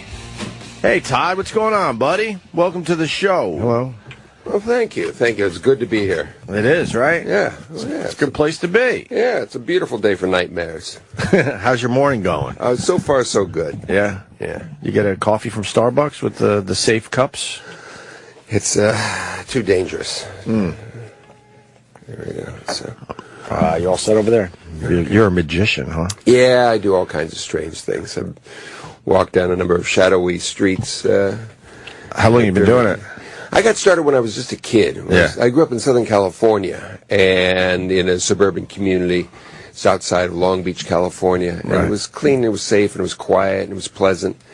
And it wasn't the most exciting place to grow up, but it was nice, you know. And then a magic shop opened in our neighborhood when I was about 10 years old. And I went in there and took lessons and used to hang out with all the old guys that would kind of hang there on Saturday afternoons. And it was great. It was just filled with character, which was, you know, so much what was lacking. Are the old guys creepy? Oh, yeah. Yeah. Oh, yeah. There were because they all like to just hang out. Yeah, and trade magic tricks. You know, on Saturday afternoons, it was like a little private club. They would kind of sit around there and smoke unfiltered Campbell cigarettes and do card tricks and lie to each other. And they were ancient. They had to be like 40 years old. Right. So for a kid, it just seemed like walking into another world. Yeah. Was there any weird stuff going on with them, with the card tricks and magic tricks? They were... So they didn't make memories disappear, did they? No. I'd rather not say. But yeah, no, it was... yeah, there was a lot of darkness there, but there's a lot of darkness everywhere. And you kept going back. Exactly. Well, hell yeah. Of course. Southern California. Who were the guys you looked up to? There were a bunch of old guys. A lot of them hung out at the Magic Castle, a private club for magicians. Sure, yes. And I became a member there when I was... Why does it have to be a private club? I mean, there's not a lot of you like guys. that. I would assume you want some outsiders just to kind of pump up the place a little bit. Well, yeah, you know, that's the thing about it. In L.A., you put a velvet rope in front of a place, and everyone wants to come in. So the fact that this was members only, and you had to know a member to get in, just made it so that it seemed more exclusive, and people fought to get in and put on a coat and tie, and they still do, which is unheard of, and it's been going for 52 years. So. And what happens at the Magic Castle? I've heard about this place. Yeah, it's Fast Eddie, a friend of ours. Oh, okay. Actually, he's in my family because my sister's married to his son, but he's spent a lot of time out there and has told me about it. Yeah, it's like I say, it's been around for over 50 years, and they've got a bunch of showrooms, restaurant, about 6 bars in the place, so you can't go too far without getting a drink. But who are you performing for? Just other magicians? Sort of like the Friars Club for the comedians? No, it's really first and foremost, it's a venue for performance of magic. So like I say, people come in, they're guests of members. Neil Patrick Harris was the president there for a number of years, and he helped to raise the kind of the stature of the place, the visibility of the place. Right. So yeah, I mean they put about 600 people through there every evening. Hey, were you in that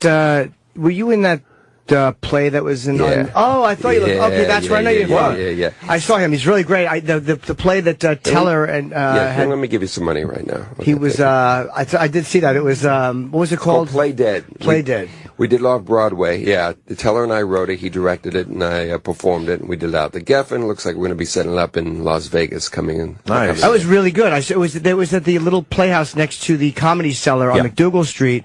I forget the name of it. Players Theater. Players Theater. Yeah. I've seen a couple of things there. Okay, that's where I knew your face from. It's not in the press. How long have you known Penn and Teller? Penn Jillette, one of my favorite people. Yeah, he great. kills it when he comes in here. Yeah. He's amazing. Understandably. Never met Teller officially, which is strange because we've known Penn for a long time. You know, it's kind of, they're great, and they've been partners for 40 years, and yet they don't socialize. with each other. Yeah, it's sort of like the old cartoon of the sheepdog and then the coyote. That they come in and they do work, and then at the end of it, off they go. And that's because Teller has to hear Penn talk a lot because he doesn't get to talk. So he's probably like, I just want to hear anybody else's voice. It's been a long day, and it's my turn to talk. And when Teller talks, you listen. It's simple as that. Oh, I hear he's highly intelligent. Yeah, he really is. He's a great guy. Very smart man. Yeah, and so the idea was I was working on a show. I'd done a show off Broadway about sideshow stuff called Carnival Knowledge, and I was eating glass and hammering nails in my nose and swallowing fire and things like that. Oh, the light bulb's fake. No, it's legit. I felt like it was like some kind of sugar thing on the outside. No, it's legit. Yeah. How do you, when you eat a light bulb, because we've seen Steve-O do it and people have done it, how does that come out? It takes about 2 days to come out, and basically he just broke out a light bulb. You know how to do radio. You realize this is going nowhere, so it's time to get the light bulb out. I like this guy. I like this guy. You gotta have insurance. Fuck my backstory. I'm going to eat a light bulb for you guys. Yeah, exactly. Has that caused any problems inside? The only problem really has been I've had about $30,000 worth of dental work because it's so hard on the teeth, and I've done over 5,000 light bulbs. So what does it do to your teeth?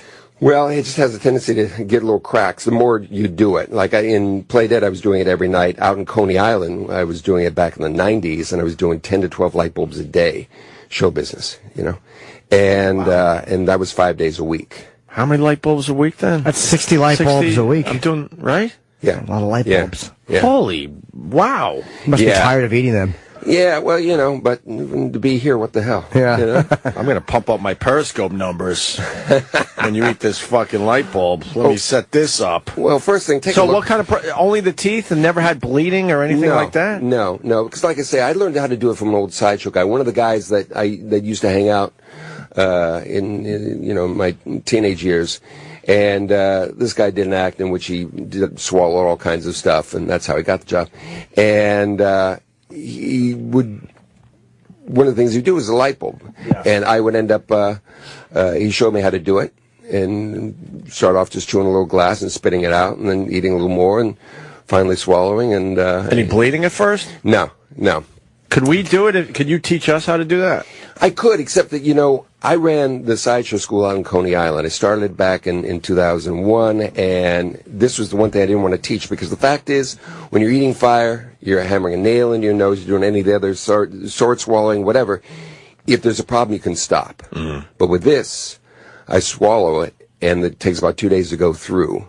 And because of that, I'm playing Russian roulette during that time. I've been very lucky, but I can't take it down to the point, reduce the risk to the point where I really want to encourage anyone else to do it. Do you have to chew it a lot, really down to like really small pieces so it doesn't fuck with your insides? But it's a fine thing in that if I got to chew it to the point where you, it's not going to lacerate the intestinal tract, but if you powder it too much, it can get into the bloodstream and kill you that way. Yeah. Jeez. All right, let's see your light bulb. Well, take a look at it and make sure I'm not doing anything here. Make sure it's the real thing.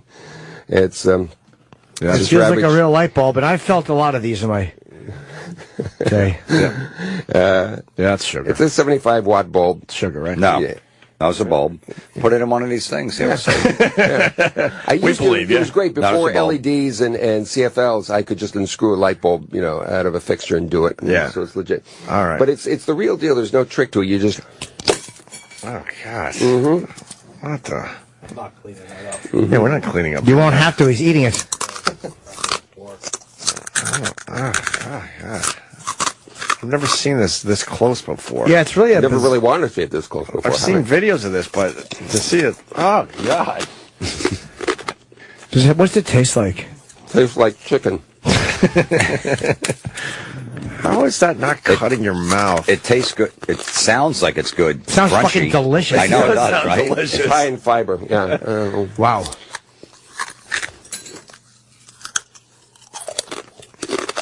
He's eating it like it's like filet mignon. He's got. How much of it have you swallowed already? Most of it? No. Oh, you've swallowed some? No. Probably have to mush it all up first. Oh. You gotta wash it down with some water.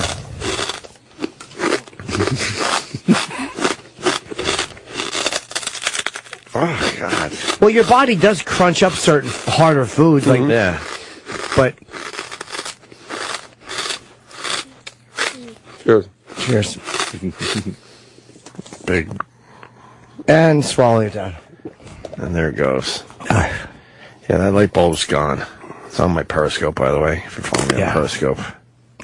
That's crazy. It's a pathetic plea for attention, but it gets it. It certainly does. So what does it look like when it comes out? It looks sort of like a broken glass fritter. What is the water helps it? What digest it? Go down it further. Flushes it down because if you think about it, I don't want the throat contracting on that. I just want to just open things up and then just shut it down. You left a little. You left a few pieces. I know. Well, I just want to, let the record show. You didn't officially. Come on, the starving kids in Africa. Yeah, I know exactly. What about the metal part? I don't eat the metal part. Why don't you eat the metal part? Well, because I'm flying to L.A. tomorrow. Oh. And if you were working security at Newark, would you believe my story? Come on. Have you ever eaten the metal part? No, but it is pretty good to floss with. You get, oh, God. Does he bleed when it comes out? No. We could ask him too. He's not 80. Yeah. He's talking about you like you're fucking 80 years old. We got all those questions out. Yes. Can he feed himself? He's eating. Back in the day, he ate 60 to 70 of these a week. Yeah. And he's never had any real issues. I heard that. I ain't hit a bleed. The worst thing that happened was on a 4th of July weekend on a Friday. I cracked open a tooth and lost a filling. And then did 3 more shows that day, and then did about 10 shows the next day, 10 shows the next day, and Monday did about 8 shows before I could get to a dentist on Tuesday. So if you go to the dentist to get your teeth fixed, you're basically telling the guy, give me some of the strong stuff to make this light bulb thing a little easier. The funny thing about it is that... Is it all crowns in there at this point? At the back there, I've got a bunch of crowns. Yeah. And the dentist will often bring in, if he has students or interns, say, look at the wear pattern on this guy's teeth. And what do you think caused that? Really? Yeah. And the nail thing is pretty easy. Anyone could do that, I hear. Because we all have a little hole in there. Well, it's how you breathe. It's the air passage. It goes straight back on and the you top guys of the just throat. stretch out the hole a little bit so you can get the nails better. But it's mostly desensitizing and the nasal passage. Right. Yeah. How do you stretch it out? Well, you don't really. I mean, there's only so much space there. Right.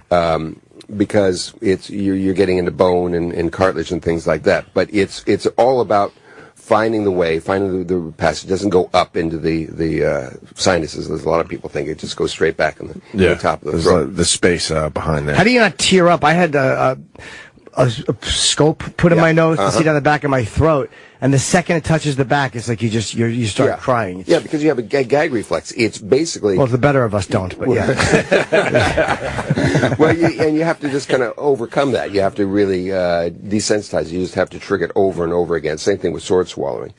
And you just take a Q-tip and find the passage and just go in there, and eventually the body gets the idea that you want to do this, and that this is somehow a good thing, and so it stops tearing up. Could you take a full of shit question? Sure. Okay, let's say hi to Jack in Jacksonville. Hold on, let me put his headphones on. Jack, we got Todd Robbins in studio promoting True Nightmares, Wednesdays at 10 on Investigation Discovery. What do you got for him? Hey, hi guys. Did any of you see that light bulb light up in a socket by any chance, or did you offer them one of your own to digest to see if you could eat that? Or because I suspect it's made of a digestible sugar-like product and it's full of crap. It sounded pretty real. Yeah, it's the real deal. Not. Well, okay, I guess you would know. Give them one of yours. Give them one of yours. I don't have a light bulb, sir. Yeah, we got you can weird. Find one in the building. Oh, you can't find a light bulb. No, above us is these weird. They are like these LED things where it's actually screwed into the. It's like a studio light. There's no light bulbs in this room. Alien tech, basically. And we live in New York City. It's not easy to find a light bulb in New York City. I disagree. I get it. What? Oh, he gets it. That's good. But honestly, dude, there really isn't one in the studio. Okay, put out a call for somebody to bring you a light bulb by the end of the show. I'll bet he doesn't do it. Yeah. Punch you out. Great show. Thanks. You know why are you so angry about this? Yeah, why is Jack so angry? The funny thing is, when I was doing colleges and performing colleges, I would have $10,000 to anyone that could prove the light bulb was fake. And I would unscrew the light bulb, and put on a work light, and bring it out and talk about what I was going to do, and unscrew it and pass it out to the whole audience. And one time it went out a GE bulb and came back a Sylvania bulb. And I said to as I got ready, I said, this is going to be amazing for many of you, and for one of you, it's going to be a mind fuck, because bon appetit, and just bit into it and did the thing. Cause they switched out the light bulb for you, thinking it was a fake one. Yeah, I'm thinking, I just like this guy, like, oh, you can't do it, and they get the 10 grand. It looked pretty real to me. There's no trick. At this point, somebody's going to call him out on it. The trick would have been over 20 years ago if it was a fake bulb. Yeah. It wasn't a sugar bulb. I've dealt with those beer bottles with their sugar and stuff like that. It definitely wasn't like that. I had one broken on my head in the movie. Yeah. In an independent film. It would break different, and someone were to go, it's real. Yeah, and usually I use a fixture and light the thing up and leave it burning so people can hear it's real, they can see it's real, and feel it's hot. And, when sugar heats up, it melts. So. Yeah. I think it's real. Fuck it. I'm going with real. What's the craziest sideshow performance you ever see? Probably Stevie Starr, the professional regurgitator. Stevie Starr? He's... Is he the guy that just eats everything or anything, almost? Well, there's two guys. There's a French guy who does that, and then Stevie is the world's only professional regurgitator and swallows all kinds of stuff. He'll swallow a handful of change, and you'll ask, how much do you want me to cough up, and bring it up exact change, and... it's a great act. He's kind of a ringer on all the Got Talent shows all around the world. Wow. And he's about the only one that's been doing it. He's been doing it for about 30 years. Yeah. He's a good guy. What's stomach muscle control? Yeah, it was something that he discovered, and the funny thing is, in his early days, he was performing around the drug dealers were after him to be a mule, a mule, I should say, because he could carry anything and then bring it up on cue. But I just assume those guys make believe they're bringing it back up when it's in the back of their mouth the whole time. Yeah, except that he'll do a whole thing where he'll swallow things like a small light bulb or a pool ball, and then talk and smoke a cigarette and do the whole thing and then bring it up. God, yeah. He can swallow a pool ball? Yeah, a smaller one, not a full size. But there he is. I've seen Stevie Starr. Yeah, everyone's I recognize Stevie. Yeah, he's nuts. Yep. Mm-hmm. You got any other things you could do for us? He's missing teeth too. Well, yeah. I mean, we were talking earlier about taking a nail and hammering into the nose. That's a big nail. Yeah, it's a big ass nail. Wow. Yeah. My doctor said I needed more iron. Hey. Just like comedy. Didn't know we had Chip in this. Yeah, what's going on? Is this Chip's uncle? Oh, look, my fever's gone down. Hey. How long is it now? It's about 6 inches. Wow. Yeah, I make up your own joke about 12 inches. Wow. Yeah. So this is with the background and doing all this stuff and we're dealing with con artists and seance people, and it's kind of led to this whole show. As a matter of fact, Play Dead was something that the people at Discovery Studios saw, and it was all real stories, me telling dark stories about people, some good, some not so good. And from that, they said, well, this is what we do, and maybe there's a show in there. And so we ended up just developing this, and it's a lot of fun because it's very, very Twilight Zone-esque, very Alfred Hitchcock Presents. Mm-hmm. And what kind of sets it apart is I'm ghosted in the reenactments. So you'll see a scene where there'll be a husband and wife, and they're at a table and they're talking, and things get heated, and she picks up a knife and is going to go to kill him, and it pulls back, and I'm sitting at the other side of the table having a steak, and I look at the camera and say, this is where things took an ugly turn.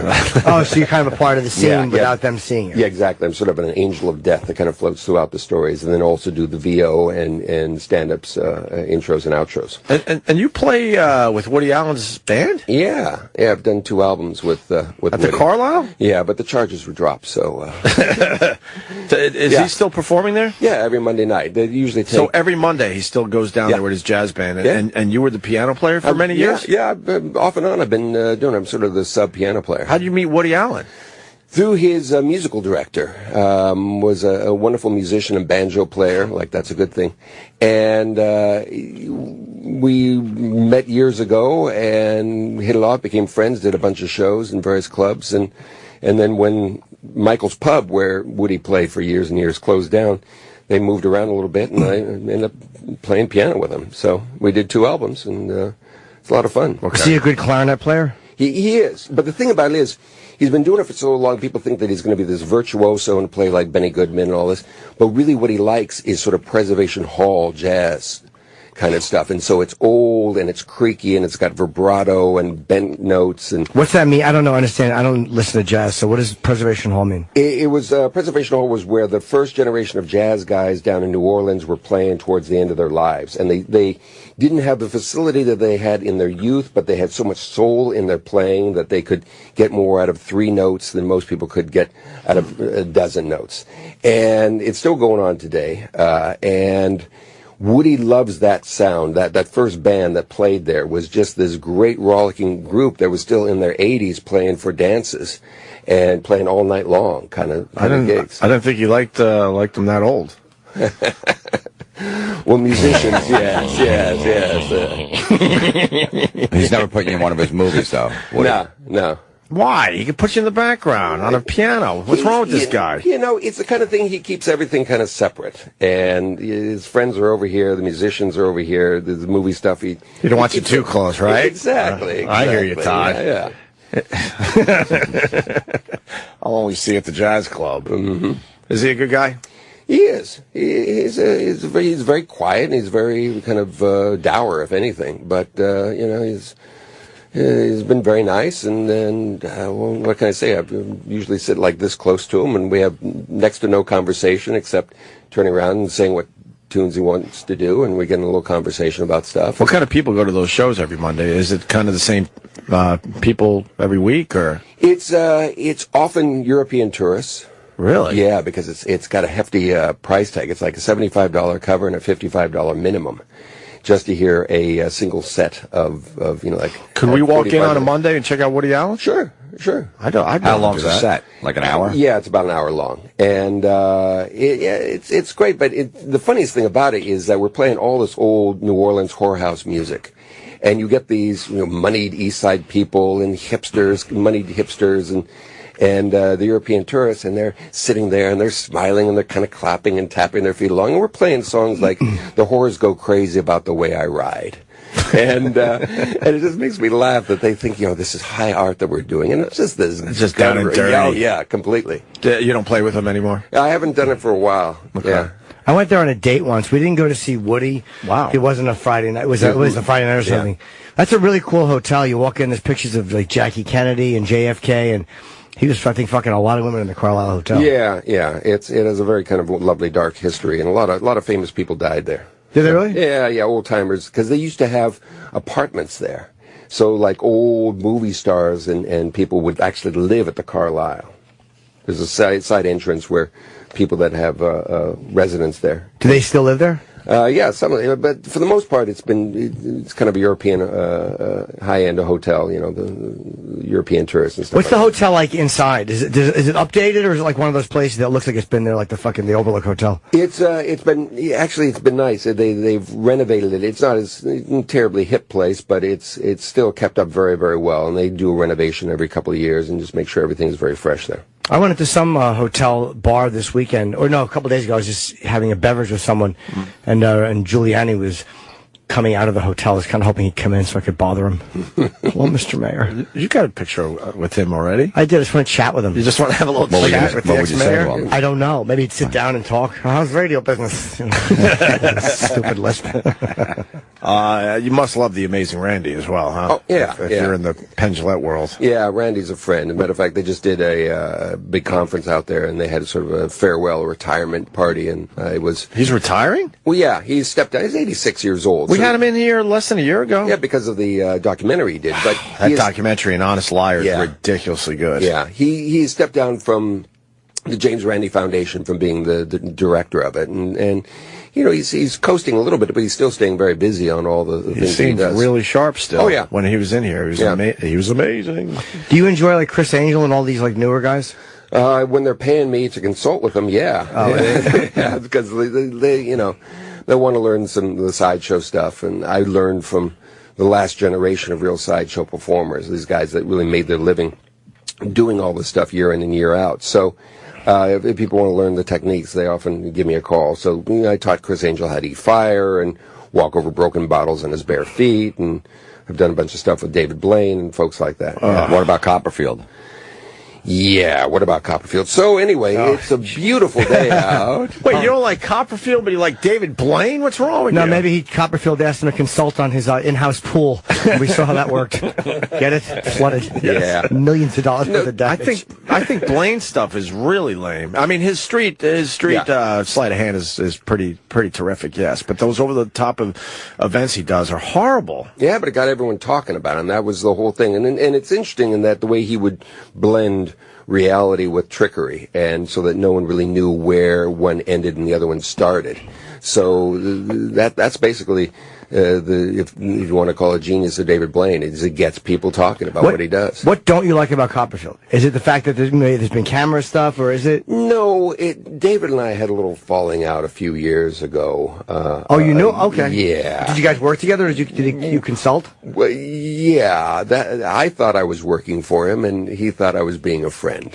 You sent him a bill. Yeah. So how long did this go on before the bill came? Well, it was more about it was more about me telling folks that if he wants things, don't think you're just going to be his friend. That he should pay well, and it was not a pleasant moment. And it's also the kind of thing that, here I am, just a performer in New York, and he's David Copperfield, and with a private island. Yes, a private island, and so he can afford your fees, and lawyers, and who knows what else at his disposal. And so it's really like, doing first strike on a nuclear power. It's not the kind of guy you want to piss off. What kind of stuff were you helping him with?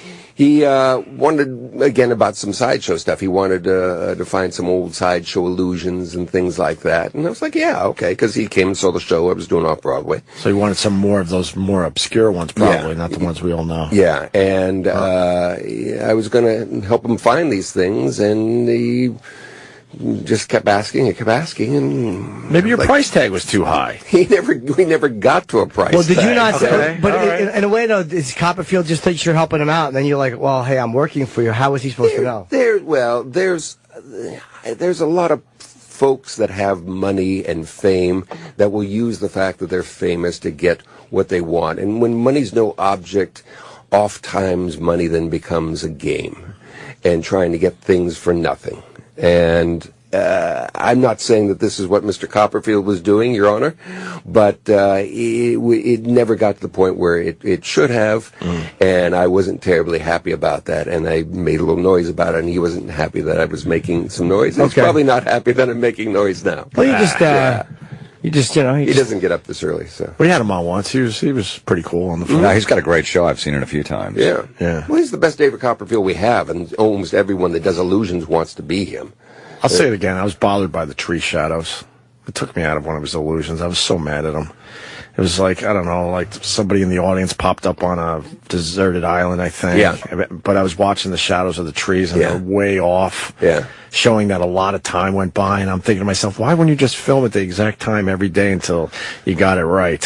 Here's the thing. Opie wants magic to be real. He doesn't like when magic isn't real. Pro wrestling's not real either. But I'm thinking, if I'm in Vegas and I'm going to David Copperfield, he has all this stuff figured out, down to the shadows of the trees. It should be. It was a palm tree, and the whole shadow was fucked up. Yeah. Well, it should be. Those details are important because you're telling a story with a magic trick, and if anything, there's any disconnect moments, it just throws the whole thing off for you. Yeah, because I don't remember exactly. It was about 10 or 12 years ago, but it was supposed to be an illusion where it happened right away. Mm-hmm. But someone disappeared and ended up in live feed from somewhere else. But the shadow was completely way over here now, so obviously they set it up, and then hours later, had the big reveal, I guess. And I'm like, no, man, the shadow, you didn't match up the shadows. Yeah, enough about the shadows. Does that really bother you that much? It did. It really did at the time. Because I know he has a private island, so you'd think a guy with a private island would make sure it's perfect. Deep down, Opie wants magic to be real. He doesn't like it when it's not real. He owns those shadows. You might as well get them right. Simple as that. You got any other illusions for us, or tricks, or do you do sleight of hand stuff? Yeah, I do. I love sleight of hand stuff. I do too. That's my favorite. Close-up magic. Yeah, that blows me away. Because there's nothing. There's no middleman there. There's no distance there. It's all done. And it was the kind of thing that when I was growing up, there were so many great guys. There was a wonderful guy named Mike Weber, who is now Ricky Jay, if you know Ricky Jay. Ricky Jay is like the foremost authority on the history of magic and consults. And this guy was just so great, it was like, well, there's no need to go down that route because I'm never going to be that good. And there were a number of folks like that. So I was just looking for other stuff and kind of landed on all the Sideshow things. Right, cool. What's the show about on Investigation Discovery? It's True Nightmares. Yeah, it's an hour of telling 3 stories per hour of murder and mayhem. They're all kind of quirky stories that have an ironic twist to them, and they're all real. And it's the thing that when people see the stories, they immediately run to Google or go to Investigation Discovery to get out the backstory because they can't believe these things are real. And it's about everything from serial killers like... Give us one good one. There was a woman named Belle Gunnis who grew up in Norway, and when she was a teenager, she got pregnant, and at a dance, a guy kicked her in the stomach, and there was a miscarriage. The guy was never arrested because he came from a prominent family, but soon died thereafter from stomach cancer. She made enough money working to come to the United States, married a guy who had a candy store that burned down, but it was insured. He ended up dying. And the day that he died was the day that his old life insurance policy was expiring and the new one was starting. The one day they overlapped. He happened to die on that day. And she took the money and ended up buying a hog farm in Indiana and got a worker farmhand who was very infatuated with her. And she would invite guys to come to the farm, take out Lonely Heart Club kind of notices in papers saying, wealthy widow with a hog farm owner looking for a man of means to join our two fortunes together and live comfortably. And they would show up with money in hand, but they'd only last a day or two, and they'd be gone. And we think she ended up killing about 45 of them. Wow. But there's more to it What than good that. pussy she must have had. Did she kill 45 people and got away with it? I don't think they got that far. Oh, no. She wasn't even fucking them? No. It was just come and have dinner, Oh, No. And the hogs were well fed on that farm. Oh, no kidding. Yeah. She never got investigated or anything. Well, the funny thing about it is you end up doing that stuff, and all of a sudden you start leaving, clues, and people wonder where their uncle ended up because he said he was going to meet this woman, Belle Gunnis, and so they started investigating. She realized that her days were numbered. So she said to the farmhand, listen, if you help me out, we'll go off and get married. And he was so infatuated with her that he would do anything. So that guy got the pussy. No, he never got that far either. But he got the shaft, believe me. The way it worked out was they set up a thing where they burned the farm down. They had a new housekeeper that they decapitated and left her body in the ruins there in the fire. So everyone thought Belle had died in the fire, even though there was no head. But they did find teeth that were hers. A local dentist identified there was dental work, and and then he was waiting around the boarding house waiting for her to show up and they could go off together, and they didn't, but the police did because she had gone a couple days before to the police saying, this guy's crazy, I think he's going to do something really serious, I fear for my life. So when the house burned down, they went right to him, arrested him for murder and arson, ended up going to jail. He didn't rat her out, amazingly, until 2 years later when he died of tuberculosis on his deathbed. He confessed everything and told the whole story, but by then she was long gone. But what's really interesting is that those teeth were real. And so before she left, she pulled her own teeth and left them there in the fire and took off so that that body would be identified as her and she could get a real run. Years later, and this happened in 1908, in 1931 in Los Angeles, there was a woman named Esther Carlson who was arrested for poisoning a man for his insurance money. About the right age, about the right size as Belle Gunnis. But before she could go to trial, she ended up dying, and her remains were cremated very quickly. So these are the kind of people that you find on True Nightmares. These are the stories that we tell. Who cremated her? Yeah. The details aren't really clear, but it looks like in 1908 that she paid off some of the authorities to look the other way and identify things. So it's possible that she continued on for decades thereafter. Yeah. It's a fun series, and we do 3 stories an hour, and they're all like this. They're all kind of great, really I think you just dark turned me people. on to a new show. Yeah, I never heard of True Nightmares until It's just you came in. It's a 6-episode series, and it airs Wednesday at 10. It's already on? Yeah, we've done 3 shows so far, yeah. And but it's going to be rerun all over the place. And also people can go to investigationdiscovery.com and watch full episodes there. Right Definitely. on. Thanks, Yeah. man. That's a great channel. They really, there's nothing Yeah. that they don't like to do if there's a murder involved. They investigate. Creepy whisper. It's in the title. They better. The funniest thing about it is that we have to fight for stories because there's so many shows going after murders and things like that we say, no, we want that story. We're going to do Bell Gunners. So you have to kind of duke it out with the other shows to make sure you get the good stories. See, I'm actually doing a series about people who kind of wanted to kill someone, then just decided not to, and everyone is willing to do it. Because no one is covering them. Like, what happened? Yeah. Guy caught me in line. I was going to fucking kill him. What'd you do? I went home. I'll be right back. More after this. That would get great ratings. Yeah. Well, Todd, pleasure Thank meeting you. you. Todd Thank you. Robbins, ToddRobbins.com, Todd Robbins on the Twitter, right? Yeah, you got it. And you come back and see us. You're local, huh? Yeah, right around the corner here. You still do that Big Apple Circus? Yeah, every once in a while. I do some things. I ringmastered with them for years ago. It seemed like a good idea at the time. Yeah, I think my kids were a little too young when I brought them. Yeah. We were out within 15 minutes. Oh, and that's too bored. bad. That's too bad. I had to eat those tickets. They were just not into it. I'm like, great. Yeah. Let's go do something else. Yeah. I mean, it is a good show, though. Yeah, it's a beautiful show. It's a beautiful show. It's a classy show, and if you're used to just kind of going and seeing a big sprawling show with elephants and everything, Big Apple Circus is a lot more. I think that's why my kids maybe were too young. Yeah. A lot more comedy and stuff like that. I enjoyed the 15 minutes I saw. Well, there you go. I want to go back and see the rest of the damn thing.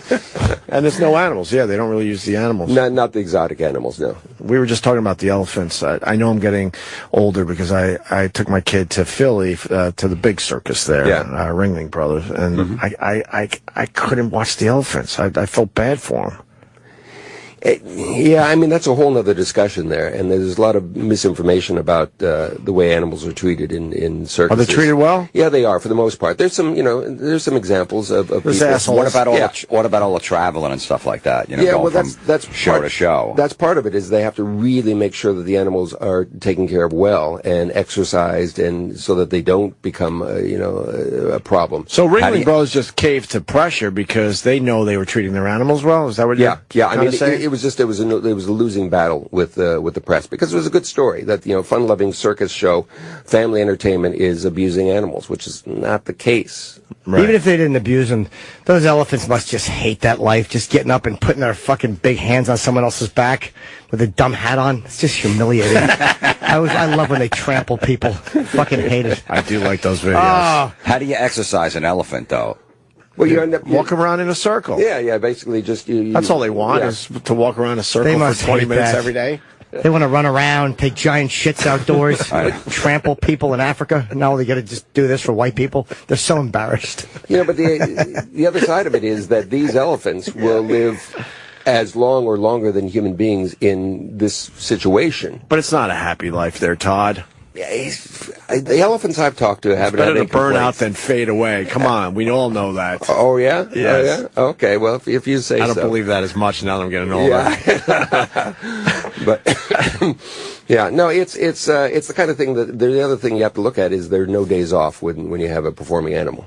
Yeah, I mean it is like having a child that you have to take care of, and the folks that are dealing with animals, admittedly, with the larger troops, they've got multiple handlers and things like that, but there's no time off. You have to deal with them every day. Right. Now let's not get into the clowns and what goes on there, but that's no. I hear they're all alcoholics. Well, I've heard that, Todd. No, just 9 out of 10. 9 out of 10? Yeah. All right, that we can't get sued if it's 9 out of 10. Exactly.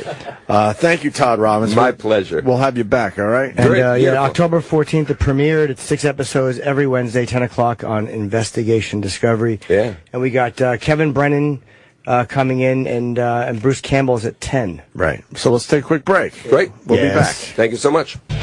Yes, we're back. We got Kevin Brennan outside the studio. Let's get him in. Got a busy show today. We got Bruce Campbell coming in a little while. Florentine in studio, playing the Waiting Room in Buffalo Friday. Saturday, the Palace Theater in Syracuse with his pals Don Jameson and Eddie Trunk. And Sunday, Bell House in Brooklyn, right? Yeah. Oh, God. Sorry about that. New York Comedy Festival thing with Ari Shafir's storytelling show. Nice. Very cool. That's going to be good. What's up, Kevin? How are you, man? How are you? Good to see you. Good to see you. Do you guys know each other or no? Yeah. Oh, you do? Haven't we met? I think so. I feel like From we the Comedy have. Cellar. Probably at the Cellar or here and there. Yeah. You've never been on our show? I don't think so. I wouldn't remember, wouldn't I? Yeah. That's kind of stupid. We should have had you on by now. I know, but it's my fault.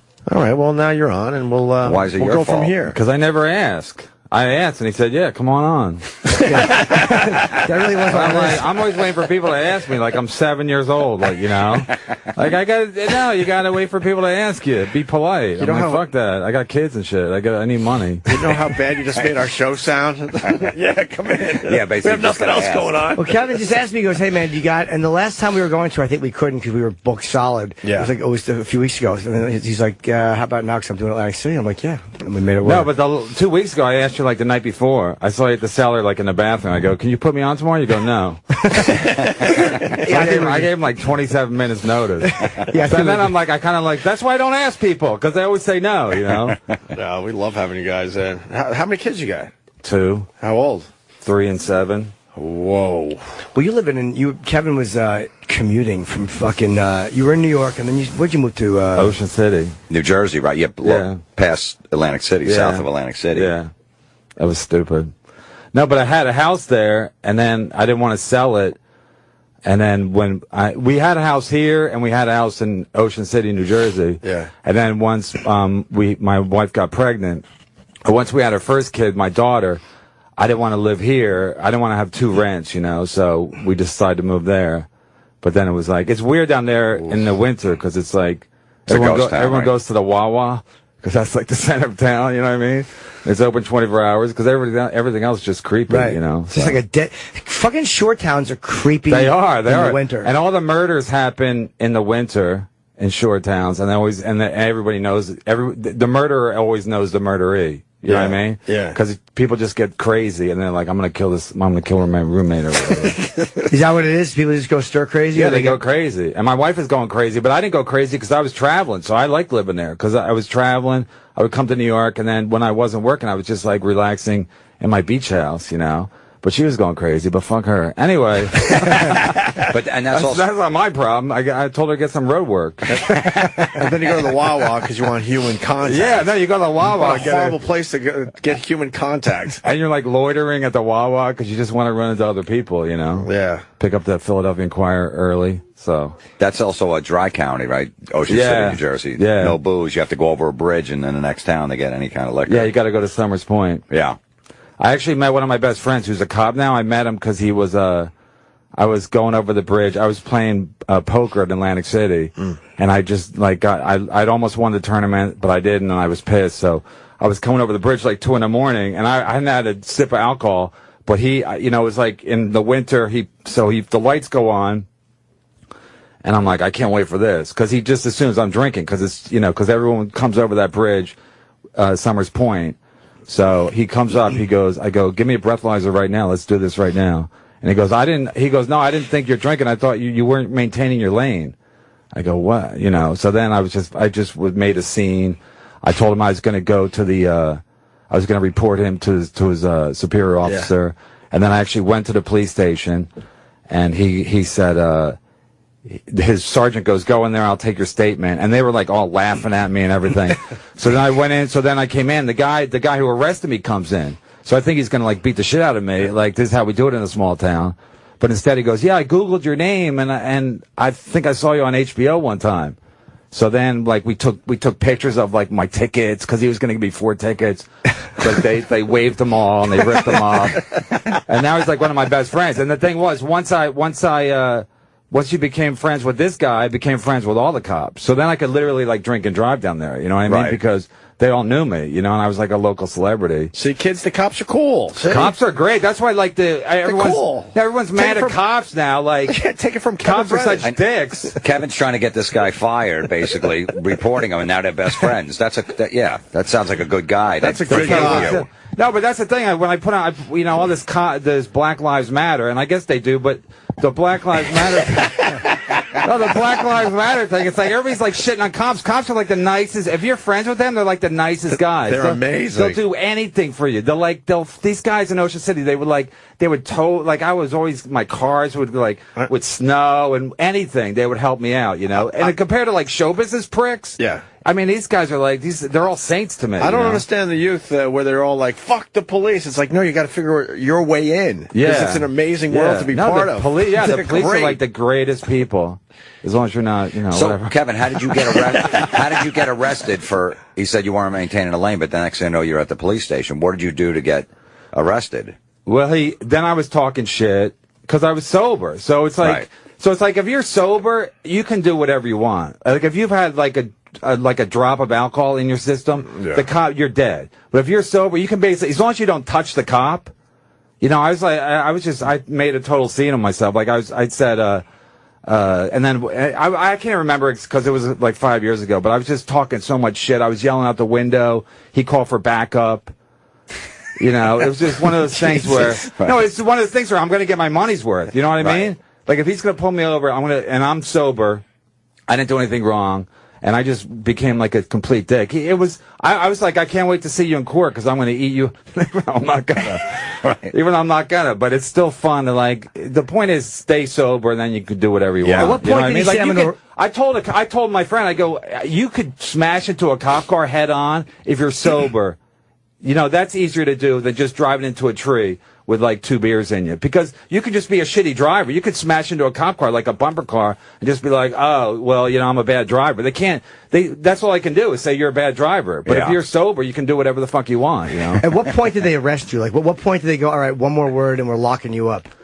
I don't know. I think I said something like, I definitely said, I was just like abusive. It was like he was a heckler, and I was just like, I said everything I could think of, you know, everything.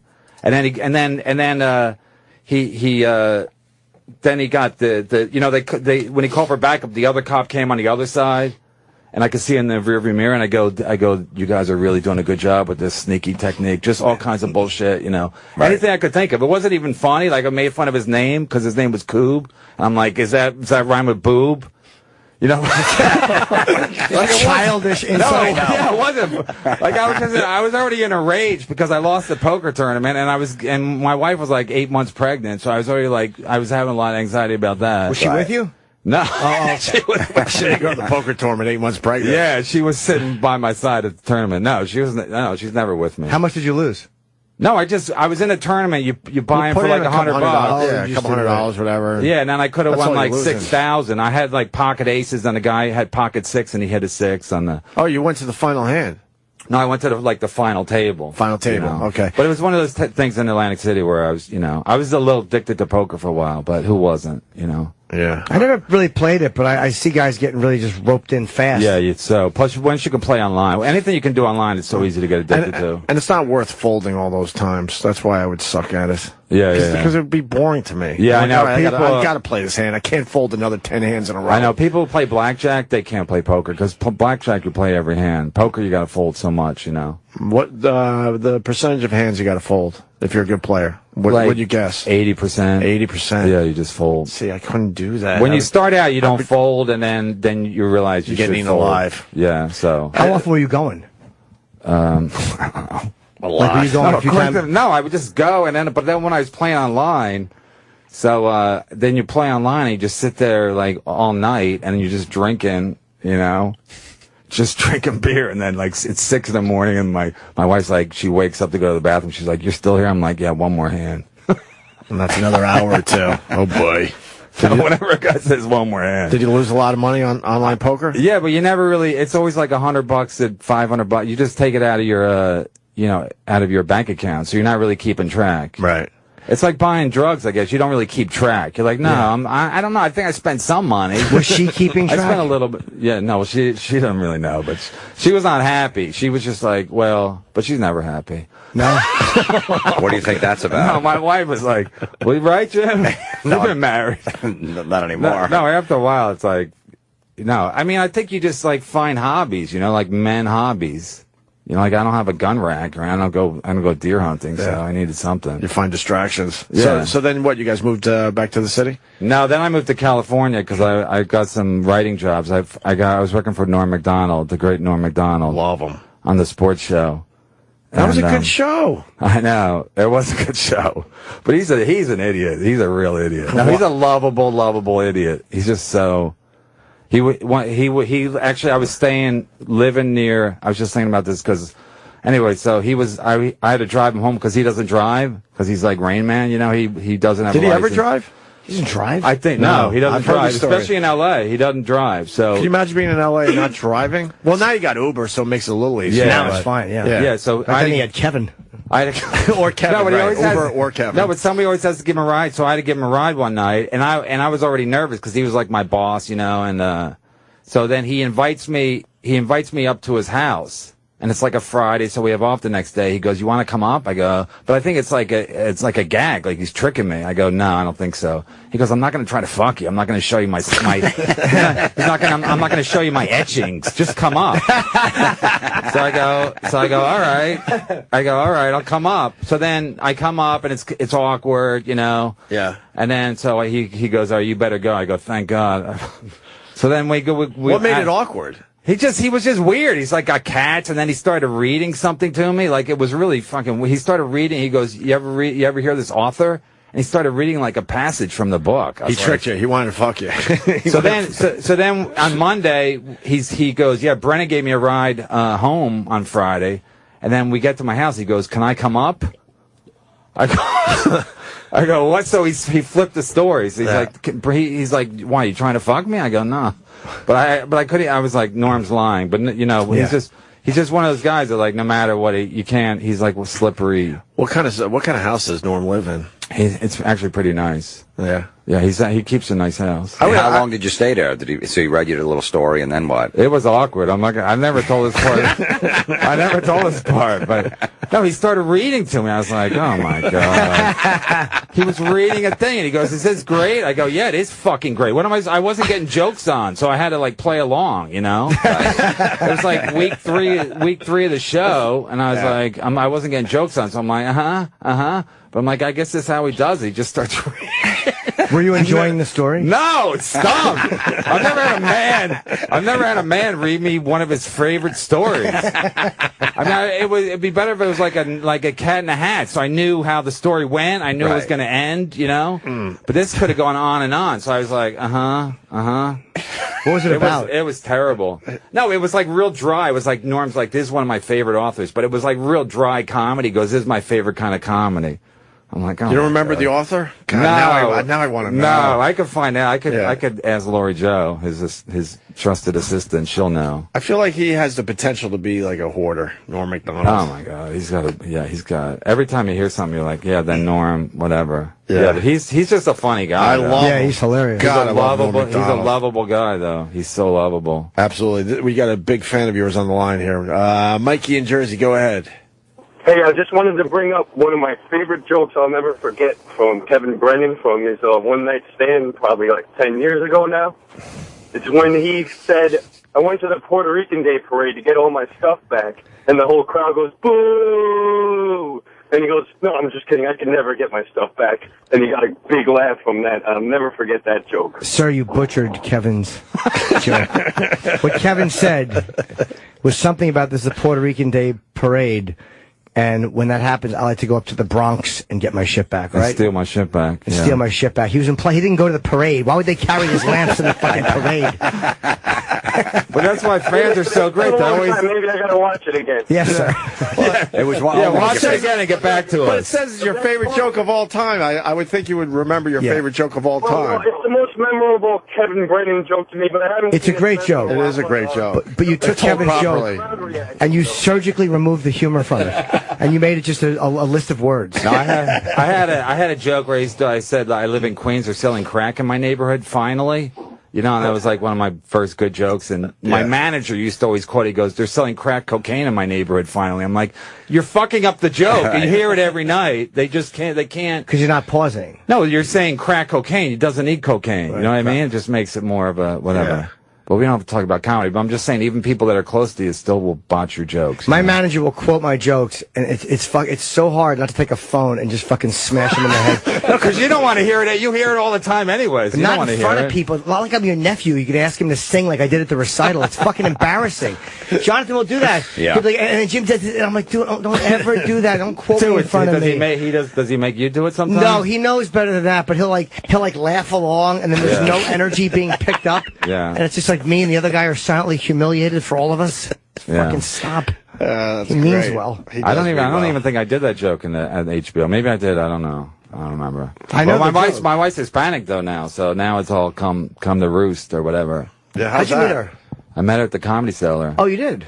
Yeah, she said she was there with somebody else, and then she said she was actually there. Artie Fuqua was dating somebody, a woman, and then my wife worked with this woman, so the woman brought her and whatever. And then, but I followed Chris Rock. Chris Rock did a guest set. My wife was like, "You're the best one on the show." I'm like, "Better than Chris Rock?"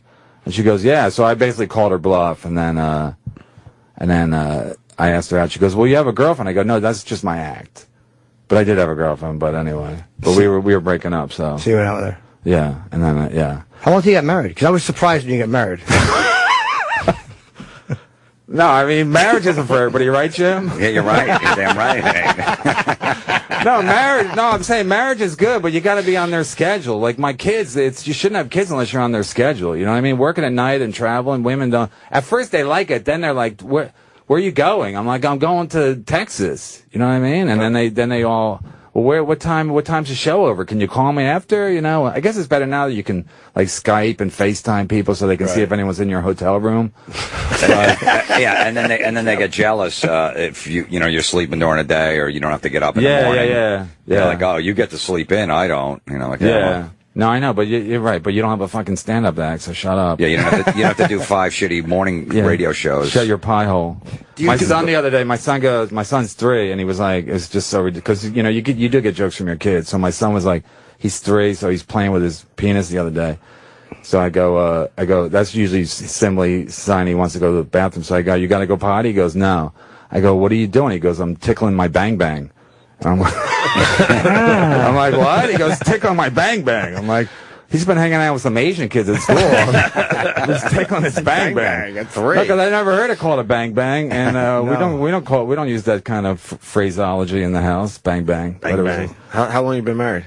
Since 2006. It's not going well. No. It's probably gonna Scale of 1 to 10, 10 being the best. It's probably like a. No, I mean it's like a 4. But no, we're still friends, but it's just like You're openly saying that it's not going well. It's going to end. No, it's definitely gonna end. It's definitely gonna end. Just a matter of how it's gonna end. Does she know it too? Yeah. You have a prenup?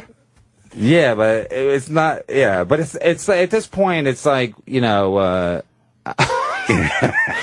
at this point it's gonna end. It's just a matter. It's not gonna end badly though, because we're friends. Are you guys still living in the same house? No. Oh, okay, all right. Yeah. So all right, no surprises here. Yeah, but it's like I live close, so now I'm sweating. What happens? Like, now you got 3 places basically you're paying for. Yeah, no, it's. But you're not in South Jersey anymore. No, I live in Jersey City. Oh, you're in Jersey. Okay. And like I live up the street from I do it like the guy from Coldplay, but with less money. Because that's what he did. He moved across the street from Ben Bailey has the same situation with his kids. Does? Yeah, with his divorce. His wife. He lives like 3 houses away. So they can see the kids. Yeah. I'm there every day. So Chris Martin moved across the street. He had to give up his great house and start over across the street. Yeah, that's what you do now. You move across the street. But they do in California. They keep the kids. They get 3 houses. You keep the kids in one house, and then both parents get a house, and then they call it helicopter, and then you come in so that. But what we're doing, I just go to the house every day, just because my kids. So my kids are like they just see me every day, but I don't sleep there. But even when I was sleeping there, I was getting in hotels a lot because my wife was sick of me coming in late and waking the kids up, Wow. So whatever. When you're married for a while, did it just get to a point where you're like, hey man, we're not compatible full time, but I like you as a person, so. Yeah, I still like my wife. Like we're getting along better now, and I really genuinely like my wife, but it's just like after a while you just get like, you just get sick of it, you know? You get sick of, like, we fight over nothing. Like, I do a joke in my act, because my wife's a bit of a slob, you know? And I'm one of 10 kids, so we lived in, like... I love Kevin Brennan. No, we lived in a military environment, you know? Yeah. And, so we had a clean house, even though we had 10 kids. So I do a joke where I say, you fight all the time. Like, we were having sex, and we got into a fight because I groaned. And my wife said, "You like that?" I said, "Yeah." She said, "What else you like?" I said, "A clean kitchen," you know. And, so anyway, we were at our new apartment in Jersey City, and some people saw us at like this restaurant, and they came over. They go, "We just saw you last weekend. What's that joke you tell about your wife?" So he made me tell the joke in front of my wife. How awful. In front of my wife, and then my wife goes, "I didn't know that." I go, "Yeah, I tell you all the time, you're a fucking slob." Like, so now I'm like, at least I'm getting jokes out of it. You know what I mean? Right. So for a couple of days, she cleaned up her mess, and then whatever. Are you a neat freak by nature? I guess I am. OCD-ish? Like, yeah, but my mom says like all the older kids are real neat, and I think just because we had to keep had it ingrained in us, like you gotta. It was really military. It wasn't military, like we weren't military, but everything had to, like the dishwasher had to be done by 5. You know, everything had to be done on a schedule. You know? Where are you in the order? I'm third. I'm third. Oh, so they still cared.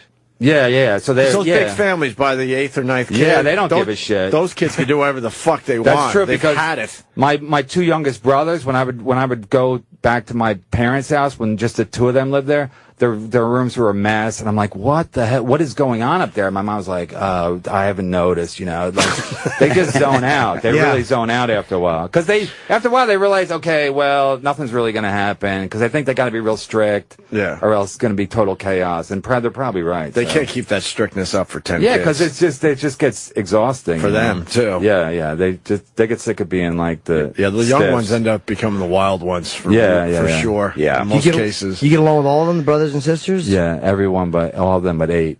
No, you don't have to get along. You don't have to go along with any of them, you know, because it's like interchangeable, you know. And Neil, you know my brother Neil, and he does stand up now, which is like a fucking nightmare because it's just people like because they think because Neil's the youngest. So he's totally spoiled. Like we're totally different. Oh, is he the youngest? Yeah, he's the youngest of the 10. Some people are always like, you don't get along with your brother? Like, it's not like we don't get along, but we're not like best friends, but we didn't grow up together, you know? He's like 13 years younger than me. So I'm more like his dad than his brother, you know? What are the age from the first to the last? It's 16 years. Your mom was having babies for 16 10 years. 10 kids in 16 years. Very efficient. That's crazy. No, it's sick. That's sick, like all the Catholic faith, that's all that is. Yeah, it's sick. She probably didn't want the 10 kids. Yeah, but my dad had a sweet dick, though. I You ever see it? My mom said, here's the best part. No, I've never seen it. Here's the best part. My mom, this is true. My mom said my dad, they had 10 kids, so that means they had, I don't know how many times they had sex, but my mom said my dad never said that he loved her. Never, even during sex. Jeez. I mean, is that crazy? Is that Catholic or what? That's nuts. And but they had 10 kids. How long were they married? They're still married? No, they got married. As soon as my dad retired, they got divorced. Do they get along now? Or they don't not talk? As soon. Well, they're getting along better because my dad's dead. But, okay. So wait, they got divorced at what age?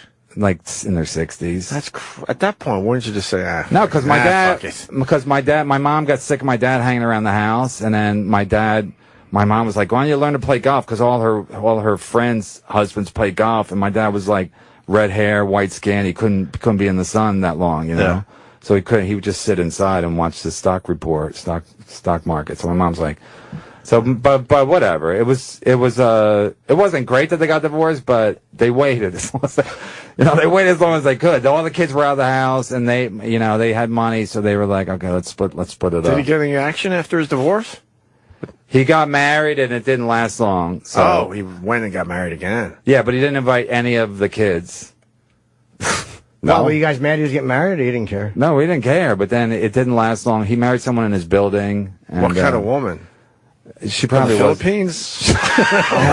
She probably wasn't stable. He said she had mental issues, and I think he had mental issues as well, so... Because my dad's a little crazy, but... It didn't last long. But he was one of 12, then he had 10 kids, so... That's crazy. And then he remarried, and then once he got rid of the second wife, he said he said, he goes, yeah, he thinks he likes being alone the best.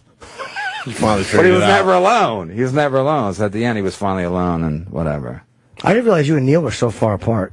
Yeah. So I mean, But you it's guys like, don't really get along that well. no, you we and get Neil? along, but it's like we're not. Well, like Neil, you know, like when I would like pitch Neil a sitcom, he goes, "I don't like sitcoms." I'm like, "Oh, fancy schmancy," you know what I mean? Because he's like, "I like sketch." I'm like, "I don't like sketch." So it's not like we were twins or we were even like close in age. You know, he just grew up differently. When you would pitch him, you mean just like saying, "Hey, we should work on something together"? Or? No, like when he did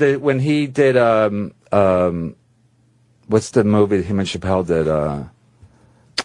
I don't know. Oh, the Block Party movie? No. What's I can't remember. Nobody remembers the movie, the pop movie that him and Chappelle did. Half-Baked. I didn't know Neil was involved with that. Yeah, no, he wrote it. He We wrote always it think with Jim Brewer. Oh, I didn't know that. Okay. He wrote it with okay. Half-Baked. He wrote it with Chappelle. So then Neil got a little heat. So then my manager said, "Well, talk to Neil about doing this," and then Neil would do it, but reluctantly. Everything I ever did with him, he did reluctantly.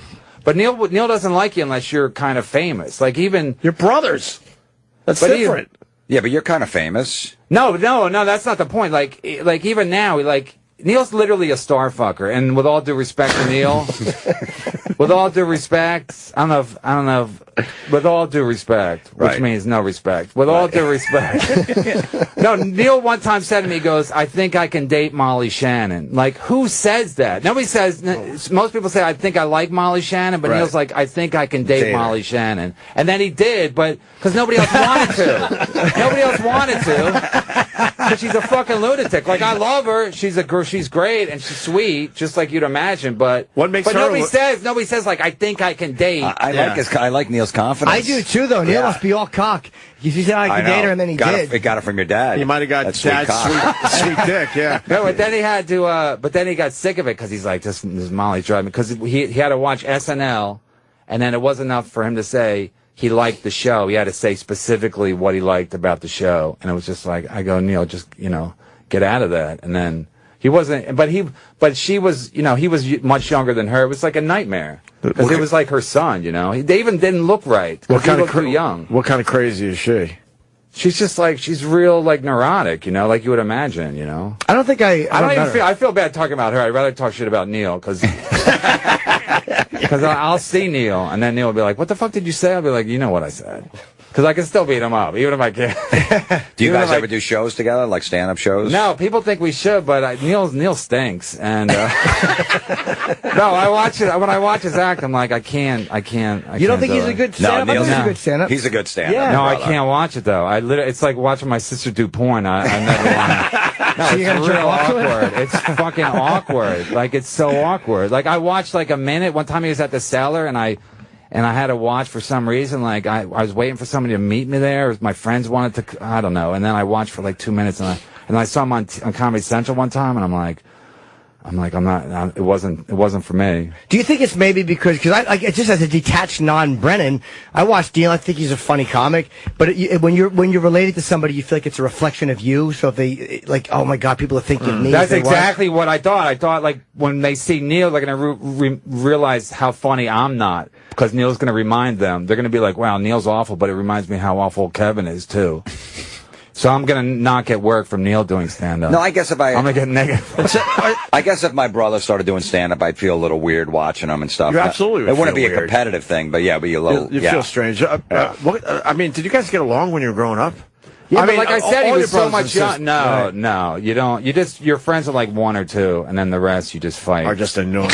You just literally fight. Yeah. You fight your way out of that house. Yeah, I'm friends with one of them when growing up. He becomes like your buddy, and then like the sisters usually had the same thing. But then, what does he do? The one you like? He lives in Chicago. He actually lives in Phoenix now. He doesn't do anything. He's like he never really wanted to do anything. But he's a good guy. He's not like a drug addict or anything. That's another thing. No one in our family is like a drug addict out of 10 kids, which is weird. Like nobody turned to the pot. That's pretty good. Hey, we got a clip of your brother doing stand-up. You want to watch this real fast? Yeah, I guess so. Let's check this out. 12 years Catholic school. Oh, then I my moved God. to New York. Started hanging with black dudes. Can you stop right now? What's with the fucking beard? Like he's 14, so he's like, if I have a beard, people will take me seriously. I called him I saw a picture of him like on Facebook. He was wearing glasses. Yeah. I go, what's with your fucking fake glasses? He goes, they're real. I need them. I'm like, okay, and then I hung up. But that's. Do you think maybe he needs it though? So he needs a beard. He needs a beard. Do you think maybe you're being unreasonable with Neil? Yeah. Like maybe he's just doing stand up and trying to, he's a funny dude, and maybe you're. Yeah, but just... Neil's following me to everything I've ever done, so I'm like, oh man, he's always like up my ass, and then he wants to take credit for doing stand up, or something. You remember he admires you. You remember the day he came to you and said, "Hey, I'm going to do stand up"? No, he never really came to me, but he did it a little bit in New York, but he mostly did it in L.A. when nobody was there. Like he would do clubs there and nobody was here watching him. Like guys that he started with, because he started where even his bio's a lie, because he said he started doing stand up.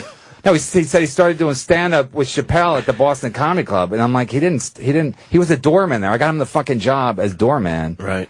And then, because he was going to NYU, so, and then he became friends with Chappelle because they were the same age. Yeah. And everybody else was so competitive with Chappelle because he just came into town and blew everybody away, That's so. Let's see more. So do you guys have like maybe a rivalry, or do you feel a rivalry with him that you might not have to feel?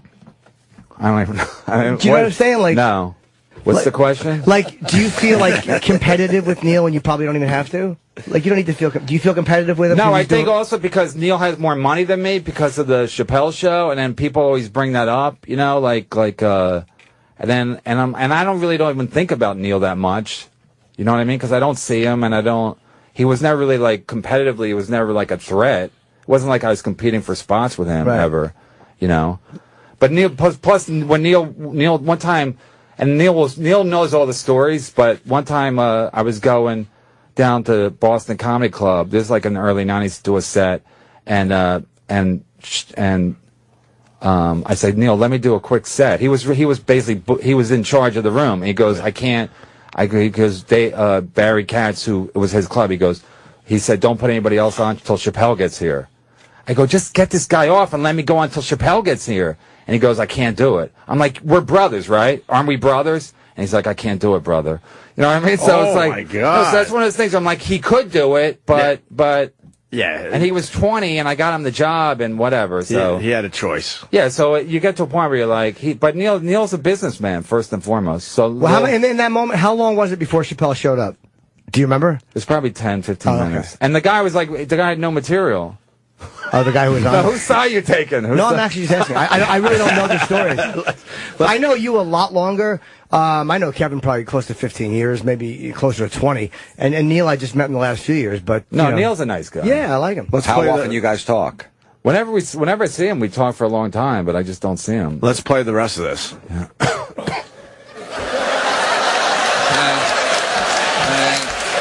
Bang. I don't know them. They just are here. You barely qualified. You're so light-skinned, by the way.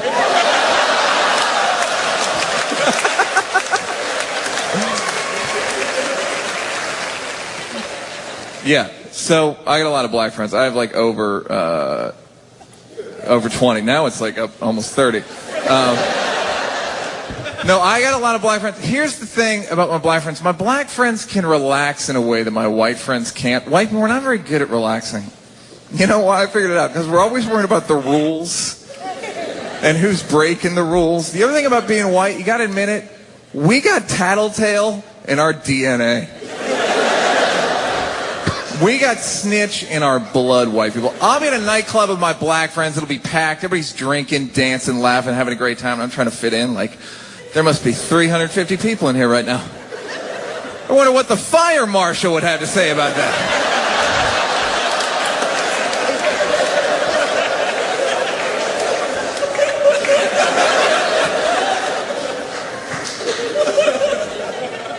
White people love the rules so much that we will go on police ride-alongs for fun. Have any idea how white that is? You ever try to explain that to black people? Like, yeah, I call the precinct to say, hey, this is Neil. I'm white, and I like to go for a ride-along. They send over a squad car. I get in the back seat, which is fun for me, because what other opportunity would I have to do that? Good. Good bit. It's like an ugly Robin Thicke. That's his whole thing. Like, I want to be sexy with the fucking stupid shirt, the blue shirt, t-shirt. I mean, the short sleeve shirt on a special. It's so stupid. If he's trying, yeah, but if he wants to get chicks, he's like, hey, I'm gonna. No, that's what I'm saying. But who doesn't get chicks? You know what I mean? No, but also the fire marshal thing was true. Yeah. Because I've done that. But I feel like he's like, what would Kevin, because he's not even like that. He's not anal. I mean, he pretends he is, but I'm anal, you know. I would be worried about the fire marshal and whatever. But But he also is like, he does a lot of black-white stuff, which is fine, you know, because I guess, you know, which he hung around with Chappelle, so he does know a lot of black dudes. No, I don't have a problem with that. That's funny. It was fun watching you watch your brother, though. No, at first it's just I couldn't watch Kevin. I was watching him. I didn't want to put pressure on him. He was a little bothered watching. No, the whole look, because Neil used to say to me, like, you got to work on your look, man. You got to work on your, like, if I did something on TV, you got to work on your look. You got to present yourself. He goes like, because like David Tell goes up there, you know what he is from his look. You just wearing like a blue windbreaker, which I wear all the time. He goes, you got to work on your look, man. I'm like, oh my. So he would always, before he even did stand up, he was always like, you got to work on your look. So when I see him with his look. Well, he's got the look. Look. I know. I want to hang myself because he's always concerned about his look. You know, he looks good in the Google images. With the hood, and the puffy coats, the puffy coat, the hoodies. He's got a look. Do you guys ever say nice shit to each other? Like, hey, that was funny, or that was a great bit, or no. The last time Neil saw me, I did a set at the Cellar, and then he comes up to me. He goes, "I got 5 fixes for you." I'm like, I didn't ask for any fixes. I didn't ask for any fixes, let alone 5, you little fucking asshole. And then one he gives me. I was only looking for 1, and then I go, yeah, I'm looking for something there. And then he gives me something. I go, he said it to me. I go, I don't even get it. He explained it to me. He goes, $300 if it doesn't work. So and then if it didn't work, if I said it didn't work, he'd be like, well, you probably botched it. Chappelle will get a laugh with it, you know, or something like that. Did you try it? I tried it like in a abbreviated way, and it was nothing. You know, there's nothing there. It didn't really work. No, it was a fucking dud. But I didn't even get it. So if I don't get it, how's the audience going to get it? But don't you think he was being nice by saying, "Look, I got some some fixes, some taglines"? No, not the way he presented himself. No. He didn't say like good job. He just said I've got 5 fixes for you. What a strange dynamic. I just want to continue talking about this. I got 5 fixes. I mean, how would you react after you did a set? Voss came up to you and said, "I got 5 fixes for you." I would challenge him to count that high, and if he could do it, I'd hear his suggestions. I mean, you say if you got something, you say to somebody, "I got a tag for you." You know, I got a tag for you. Yeah. Even that, it's awkward. Like unless I really feel confident in the tag. It's the way he said it that bothers you. No, he just very like probably not a good word to. Yeah, I got 5 fixes for you. Yeah. And I was like, well, you said your dad never said "I love you," so sometimes maybe it's hard to present things. Like, you know, when you're presenting things to somebody that you mean to be a nice gesture, sometimes the presentation might not be as gentle as it should be. And in that, let's call Neil up and Neil can't win. Neil can't win if he presents something to him. He can't win. I mean, I'm going to be like, come on, Neil. Let's call him up and get you guys talking and say "I love you" back and forth. I think it's the way he said it. Like if he said, "Hey, Kevin, I think I got like 5 decent taglines for you." Yeah, it might have been different, but with fixes almost seems like sounds like your joke is broken. Yeah, so that's the way you took it. He might not even said fixes, but that's how I heard it. You know what I mean? Oh, all right. He might have said, "I got 5 things for you." I heard 5 fixes. So amazing. Whatever. Did Sarah Silverman really lose her virginity? Too? Yeah, she did. That's cool. She wrote about it. She wrote about it in her memoir in 2010. Yeah, because I was I was running the open mic at Boston Comedy, and she was an open micer, so it was just a matter of, you know, because I told people when they got on, so of course she's gonna have sex with me, right? And then it was just that simple. Jason Steinberg, you remember him? I do, yeah. He was like, I think you can have sex with Sarah, and then Sarah was like, we had sex, and then she was young, and then there was blood on the sheets. I can say all this. Yeah. There's blood on the sheets, so I said, I'm like, Sarah, were you a virgin? She goes, no. Why? I go, because there's blood here. She goes, maybe you're a virgin. I'm like, oh, she's a virgin. Because only a virgin would not know what was going on. You know, she didn't even, so. But it's true, because it was in her book, so. So only one time? No, we had sex a couple times, but she was so young, I had no interest in her. Like, even now, I'm not that interested. You know what I mean? She was never that hot to me, because she was too young. She was like 18 or 19 or 20. What's wrong with that? She was just too young. Like she was on. She was. You're not doing a good job of discouraging me. No, she would show up in like roller skates, like from the 50s, like those big roller skates, and that's sexy. Yeah, I know. Like now looking looking back, it sounds sexy. But back in the time, and then her tits weren't fully grown. Like they were, you could tell they were still developing. Like they weren't. They were at like a weird angle. Right. You know what I mean? Like they almost were up. Because they were so new. She's 18. They're going to be up. They were so new that they didn't were not fall even, yet. They didn't go over the top. No dip to them whatsoever. No dip yet. She looks good in that photo. There's a photo of her in green shorts and roller skates. She looks delightful. Oh. Holy mackerel. She wasn't dressing like that. What's wrong but with the you, best Kevin? part was, I kind of still take credit for the fact that, because I had no interest in her, and then once I broke up with her, quote unquote, then she dated like everybody, and then she wouldn't wait for them to break up with her. She would break up with them. So then she started going through everybody. Like that's what that's when she got the reputation for having, being a bit of a slut. I didn't know her. Do you think? I'm so bummed. I know it, but do you think that she really liked you and you broke her heart? No, she did like me because she wrote Dave Juskow. You guys must all know him, right? Yeah. Well, she said she really liked me, and so he said, write Kevin a letter telling him how much you like him, and make it with a mixtape. And he was fucking with her. So no, he wasn't. So I read the letter, and I'm like, I just laughed. It was so laughable. It was like she was in high school, and I was like, I had already done MTV half-hour comedy hour, so I know. I was already like a legend in my own mind. You know what I mean? I'm like, I got TV credits, and then one time. I kind of remember it, like we were walking down the street and like a cab was coming. It seemed like a little out of control. And she said, I put her between me and the cab. And then she's like, did you just push me so that you, I'm like, I think I did, but I literally had a taping on Tuesday. Like I was flying to Boston or something to tape some TV show. So my life was more valuable than hers at the time. So it was just one of those things. I had more credits than she did, and whatever. So, but she's a good girl. She's great. So. I still talk to her all the time. So yeah. And now she literally she's dating that actor, the guy. Like she's really happy. That actor guy from the sex show on Showtime. The sex show on Showtime. I don't know. What sex show on show? The Meaning of Sex. Is it Michael Sheen? Yeah, Michael Sheen. Okay, I don't know. I'm just looking at the picture online. Yeah, he's British and whatever. Oh, okay. So she's happy. Yeah, so I'm kind of not happy about that. She's happy. I hate when people are like, I hate when LA people are just happy because it makes you sick because they're so. Well, if you're happy in LA, you really have a really good life. You know what I mean? It's just nice every day, sunny every day, and you got a good career, you got a good boyfriend or whatever. So I kind of resent her for that. You find it irritating? Very irritating. No, it really does bug me. Like when people are like, I love LA, I'm like, I fucking hope you get AIDS or something. You know what I mean? Like the workable AIDS, that magic AIDS. You know what I mean? So like the 20-year AIDS. When you were out there with your wife, when you moved out there for Norm's show, were you happy then when you were living out there? Or yeah, because she wasn't there. I was just there. Oh, she wasn't there. You left her. No, I went out there just to work, and I stayed at Neil's house, and then Neil wasn't there, and then Neil came here, and then so she wasn't there. But then once the show was over, I said, let's just move out there because there's more action out there. And she had been out there, so she liked it, so we went out there. But then that got crazy boring out there. LA's crazy boring.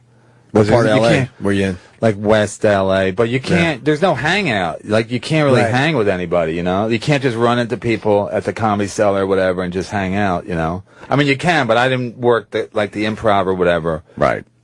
So even if I did, even when I did hang out, it was awkward because I wasn't part of their crew, you know. People don't go. I mean, we noticed that years ago too. People don't like make fun of each other out there. Like at the cellar, everybody just attacks each other, and it's kind of fun. It's cleansing. But people out there don't seem to do that as much. So you always feel slightly uncomfortable. Yeah, especially if you're not from there and you don't know who's friends with who, you know, and who can take a joke and who's gonna tell their agent or whatever, you know. He was really aggressive with me. Yeah, and there are a lot of babies out there, you know. Like Nick Swartzen, he's a fucking baby. You guys are probably friends with him. I like Nick. Yeah, you don't like Nick? No, I don't, because he's a fucking baby. Like, I like him, and I'm happy that he's gay, but, well, why? No, he just outed himself. He finally outed himself. Oh, did he? Yeah. Oh, cool. He put a picture of him and his boyfriend. For real? No, because I ran into him at the Improv, and he goes, I was talking about, you know, he asked me, he was talking about Twitter, and he put something on blah, blah, blah.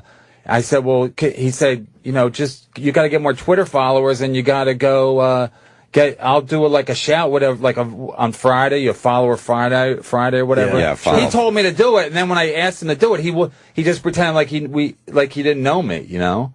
But that happens in LA all the time, where when you're with them, they say a lot of shit, and then as soon as the conversation's over, it's over. It's never going to happen. So did you say to him? Did you talk to him and ask him, or did you send him a text? And I sent him. I saw him in person, and I sent him a text, and he's like, "Oh, I forgot." And then after a while, I was like, "Fuck him," you know. But everyone in LA is like that. They when you're with them, they're all your best friend. Then as soon as they get in their car, they're like, "I'm never going to help that guy." I mean, I'm not talking about Neil, but I might as well be. No, Neil let me stay at his house. So Neil's an okay guy. Neil's good with his properties. Like if you want to stay at his house, he'll hook you up. God, you have no filter. I love this. I know. Well, it's like radio. I had a 5-hour energy drink before this, so. When you see people sometimes, like I'll see people that we've actually interviewed on the show, and I never think they're going to, and I've sat this close to them, and you see them out there, and it's like they've never met you before in their life, and it's like, Jesus Christ, we talked for an hour. We've told a story. What do you mean, LA, you mean? No, I mean just like people from here. No, like literally. It's like we've told a story where we feel like we got a connection with somebody, and then we'll see them outside the studio door during the commercials, and they're looking at you like, "Who are you?" Yeah, it's the weirdest thing. Sometimes. Yeah, but what do you think that is? I don't fucking know. They're in performance mode, maybe, or they're just zoned out. It's so strange. Or you'll see them walk into the bathroom, so you're like, "Hey, you know," and I have to go, "Opie, we just." Like 2 minutes ago. Yeah, but LA, not all of them, but you get a few that are like that. So I don't know if they just put blinders on and it's just another fucking interview they got to do or what. Yeah, I don't know. I mean, that's weird. That's weird to me. I just think that's weird. But the LA thing is frustrating because it was like, no matter who, it just seems like everybody like goes their own way all the time. As soon as they get in their car, like whatever just happened is done, you know. Yeah. And like you know, you can have a text like, "Well, you said this." It's almost like it's a given that everyone's kind of full of shit and everybody says yes. And then so it's like, so if you call people out, they're like, you don't call people out. It's like it's understood that we're all lying, right? You know? Right. Unless you're really friends. Like, you guys are really friends because you've known each other forever. Like, I'm really friends with Attell, so if Attell says something, I consider it legit, right. You know? Yeah. But out there, it's like, even if you're friends with guys, you're like I'm sick of naming names. But everyone loves you out there. They all love you. No, but like, even Tom Papa was just like... I used to barbecue with him here, and then out there, he's like, he got flaky, and I'm like, even you half a fag? Come on, man. Come on, man. Come on. Your wife asked me to fuck you because you wouldn't. Because you can't fuck her on 4 days of the week because you're half a fag, you know? And even he was just like, even he got flaky. I'm like, Tom Papa, too. Brute. I was like, that was like the last straw, and I'm like, I'm getting out of here. You just had it with LA. Yeah, I'm like, if Tom Papa's gonna act like he doesn't know me, then I'm fucking done. How long have you been back now? Since last year. Yeah. And it's like, I love it. You're Plus happy. the clubs the Comedy Cellar's got 2 clubs. It's packed. It's just like. Your mentality is better suited for New York, too. The way you think and the way you communicate, it's much more comfortable here for people. Like, the way you communicate is fine for us. Comics. But in LA, perfect. it's like people, again, like you said, they all lie, and everyone loves you, and then they don't know you. So it's just a different mentality. Yeah, for the honesty, he's better on the East Coast. Sure. Yeah, that's true. By the way, Kevin's working before we break. Yeah, we got to take a break here. You could stick around. We got Bruce Campbell coming on next there, Kevin. Okay. Where's Butch Bradley's Comedy Club? I have not. Atlantic City? It's a Butch Bradley Comedy Hideaway in Atlantic City. It's brand new, but he says it's great. And you know Butch, right? I do. He's from Boston. It's in a casino? No. It's like a separate thing, but he has like a 24-hour liquor license because they have like weird liquor licenses down there. Oh, wow. Yeah. So he said it's great. It's like a hangout, but the website is hideawayac.com. And but you can just look up Butch Bradley Comedy Hideaway or Butch Bradley. You're there whatever. this weekend? Yeah, the Friday and Saturday. But you guys should. I mean, if you guys want to work there, he would definitely love to have you guys. So. Absolutely, I'll do it. Yeah, so it's a good thing. Oh, go see Kevin Brennan. Kevin My is God. hilarious. That was great. And a hilarious stand-up. Oh, it was great. Thanks you guys for having me. Of course, man. Stick around if you want. We got Bruce Campbell next. Love to. Florentine's got some gigs with Eddie Trunk and Jameson. Yeah, this Friday at the Waiting Room in Buffalo, Saturday at Palace Theater in Syracuse, and then November 19th through 21, the Funny Bone in St. Louis. Nice. And Jimmy's in Erie this Erie weekend. this Friday, Saturday, then Jacksonville, and I got San Francisco in a few weeks, Louisville, Scottsdale, and a whole bunch of tour days to announce. Freaking Kevin Brennan, right on, man. You got to come back. Did I say too much? Did I say too much? Oh, my God, no. Fucking hilarious. No, but Louis kind of set me up because he goes, you just go in there, you say whatever, and well, Louis has said some shit on the show over there. Yeah, so I'm like, He well, let there's it no out. point in, like, pretending, there's no point in being nice. I mean, there is some point, but I'm like, I can't get in any trouble. Tom Papa's not going to beat me up, and I can still beat up Neil, So what do you think? And Sarah, you can take Neil, her. if Neil, Molly Shannon, you might have a problem. If it gets back to Neil, like you were saying, a couple little things, what do you think the conversation will be between you and him? Neil's such a show business whore, he'd be like, I totally get it. You're just trying to sell tickets. Like, that's how he would look at it. He would look, it's all business. He goes, fix your hair. He's such a whore. He's such a whore. Like, it's just the way it is. My mom's a show business whore, too. And, like, I was thinking about that. Like, he gets it from my mom. What does she do? My mom, when Ray Romano got his show, my mom would send me all these, like newspaper clippings from Ray's show and, like, write-ups. I'm like, Mom, I'm not Ray, right? Because this is not helping me at all. Ray Romano being a fucking TV star. But she's like, yeah, but you know him and you're friend. I'm like, yeah, but I'm not. You know what I mean? Yeah. But she gravitates towards, like, Neil gravitates towards, like, famous people because it's good for your career, It was good for his career, and then my mom does it too. My mom didn't have the career that Neil did, but she would have. I'm trashing my mom. That's great. At least she's alive. She's not dead. I'm trashing her. Neil's a great comic. Good dude. No, he's not. No, he is. Compared to who? No, I'm at the Comedy Cellar. He goes, Neil's really good. I go, compared to who? I go, compared to fucking who? He's good, but who isn't good? You know what I mean? Like, There's a lot of guys let's that are name not people good. who aren't good. I mean, after a while, everyone gets kind of good. You know what I mean? So I'm not buying this. Neil's really fucking good. And this Neil will fight me on, and I'll fucking punch him right in the fucking face. I'll bloody his nose. I swear to God. If he says, like, I'm really good, you're not really good. Compared to who? Compared to who? Well, all right, if you're going to put compared to Keith Robinson? If you're going to put him up against, like, David Tell or Louis, yeah. I mean, obviously, most comics aren't going to come close to that. Okay, let's put him up against us. Is he as good as us? No. Don't look at me like that, Florentine. Yeah, there's a lot of people that would. I don't know. Who's he as good as? Give me an example. Because I don't watch him. He's probably better than me. I'll give him credit. No. Yeah, he's probably better than me. Like, no, he's not. Yeah. It's hard. It's a hard question. Who's he as good as? Who is he like? Who is he like? I would play referee here, but I just don't know Neil's stand-up that much. Yeah, but who is he like? Who would you compare him to? It's like any comics working, he does well. Like, I've just seen him, like, little snippets at the Cellar. He always does well. Like, I've never seen him. I think my problem is his comedy's too soft. It's just too soft. It's too much, like, winking and nodding and, like, all right. Like, I don't like that kind of comedy where I'm like, aren't I cute? But he's the youngest of 10, so we always thought he was cute. He was like, my mom would say shit like, Neil said something, an interesting word when he was 4. He'd be like, Neil said, roundabout, or just some dumb word. Yeah. I'm like, I've been saying that word for years. Like, you know what I mean? But he's the youngest of 10, and that's when they pile on all the praise. They give us nothing, Like, my dad used to say I was reliable. Who says that of a fucking kid? They go, good old reliable Kevin. I'm like, fuck you motherfuckers. I'm going to burn a house down. Is that reliable?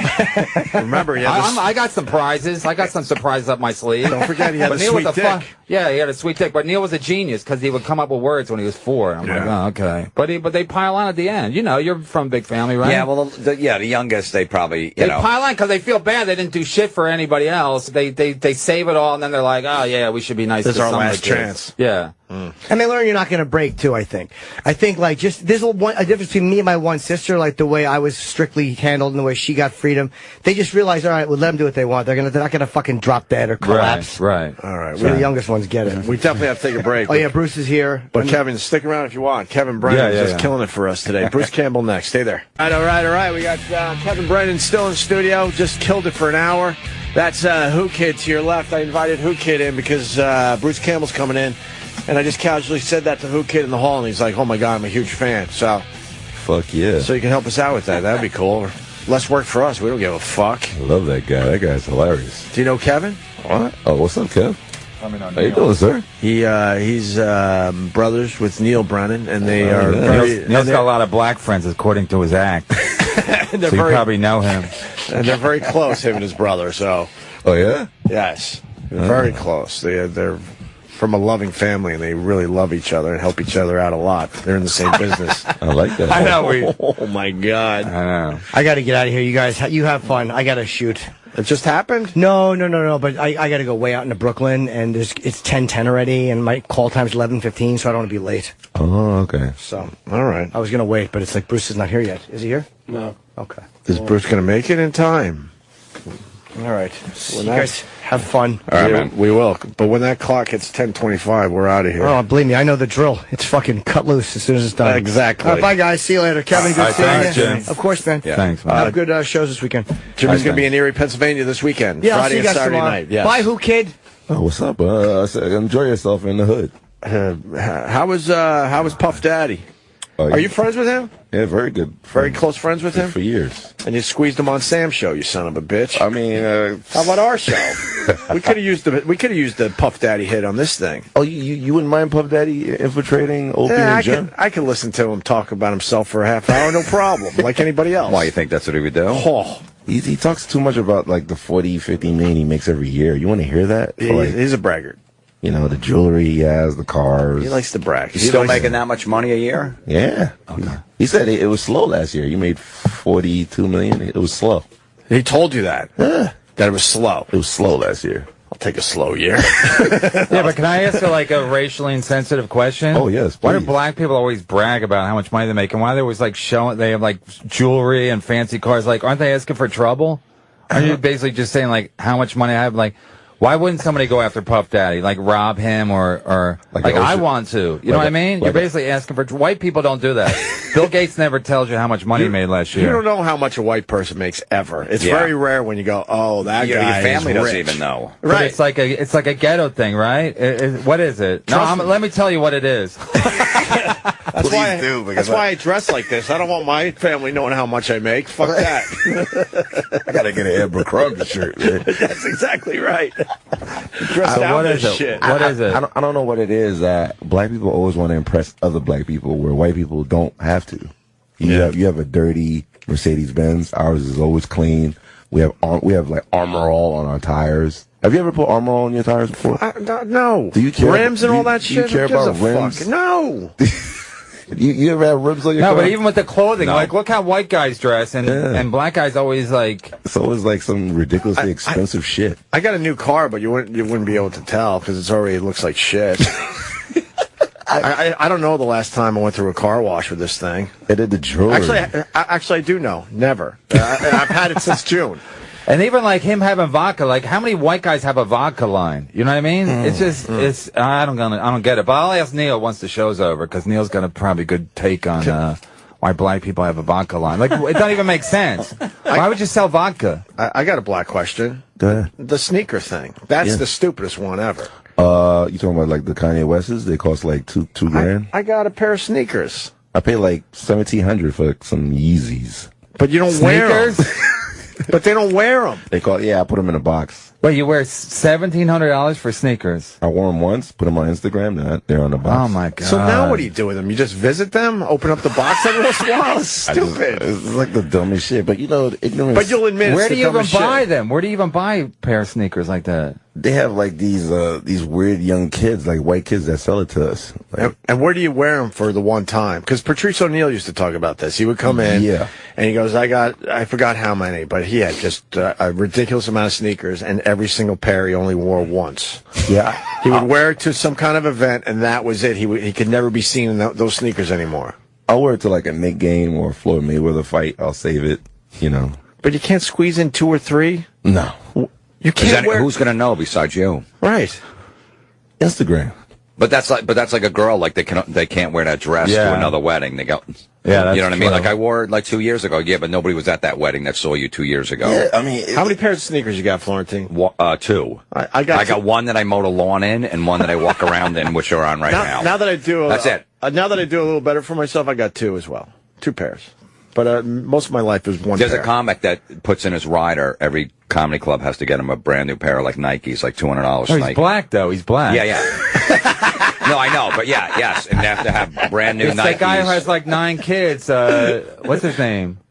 He does like a what's his name?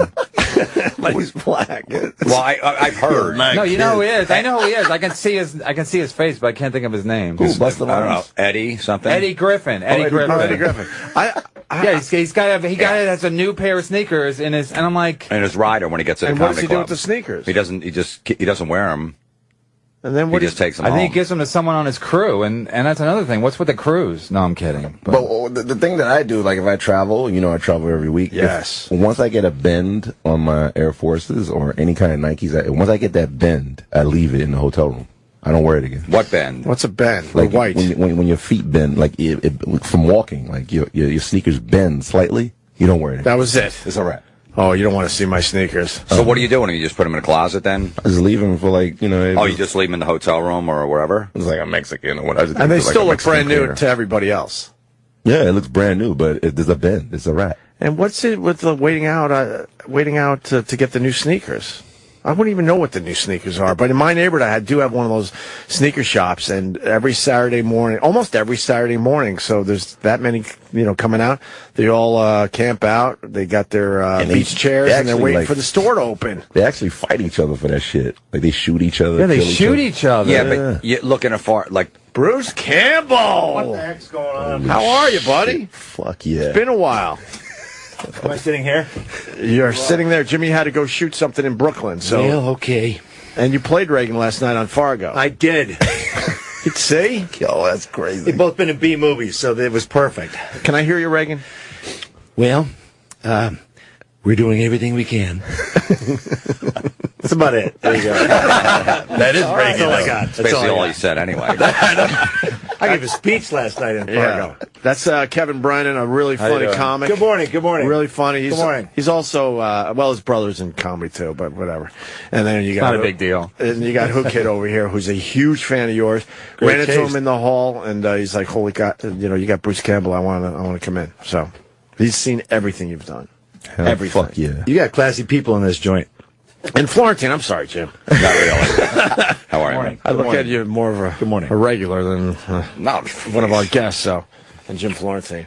He still fucking looks the same. Yeah, you don't age.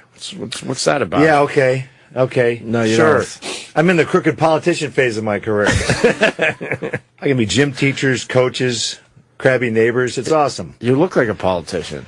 A little bit. Thanks. Yeah. He could be on the Republican ticket. You got that look. God.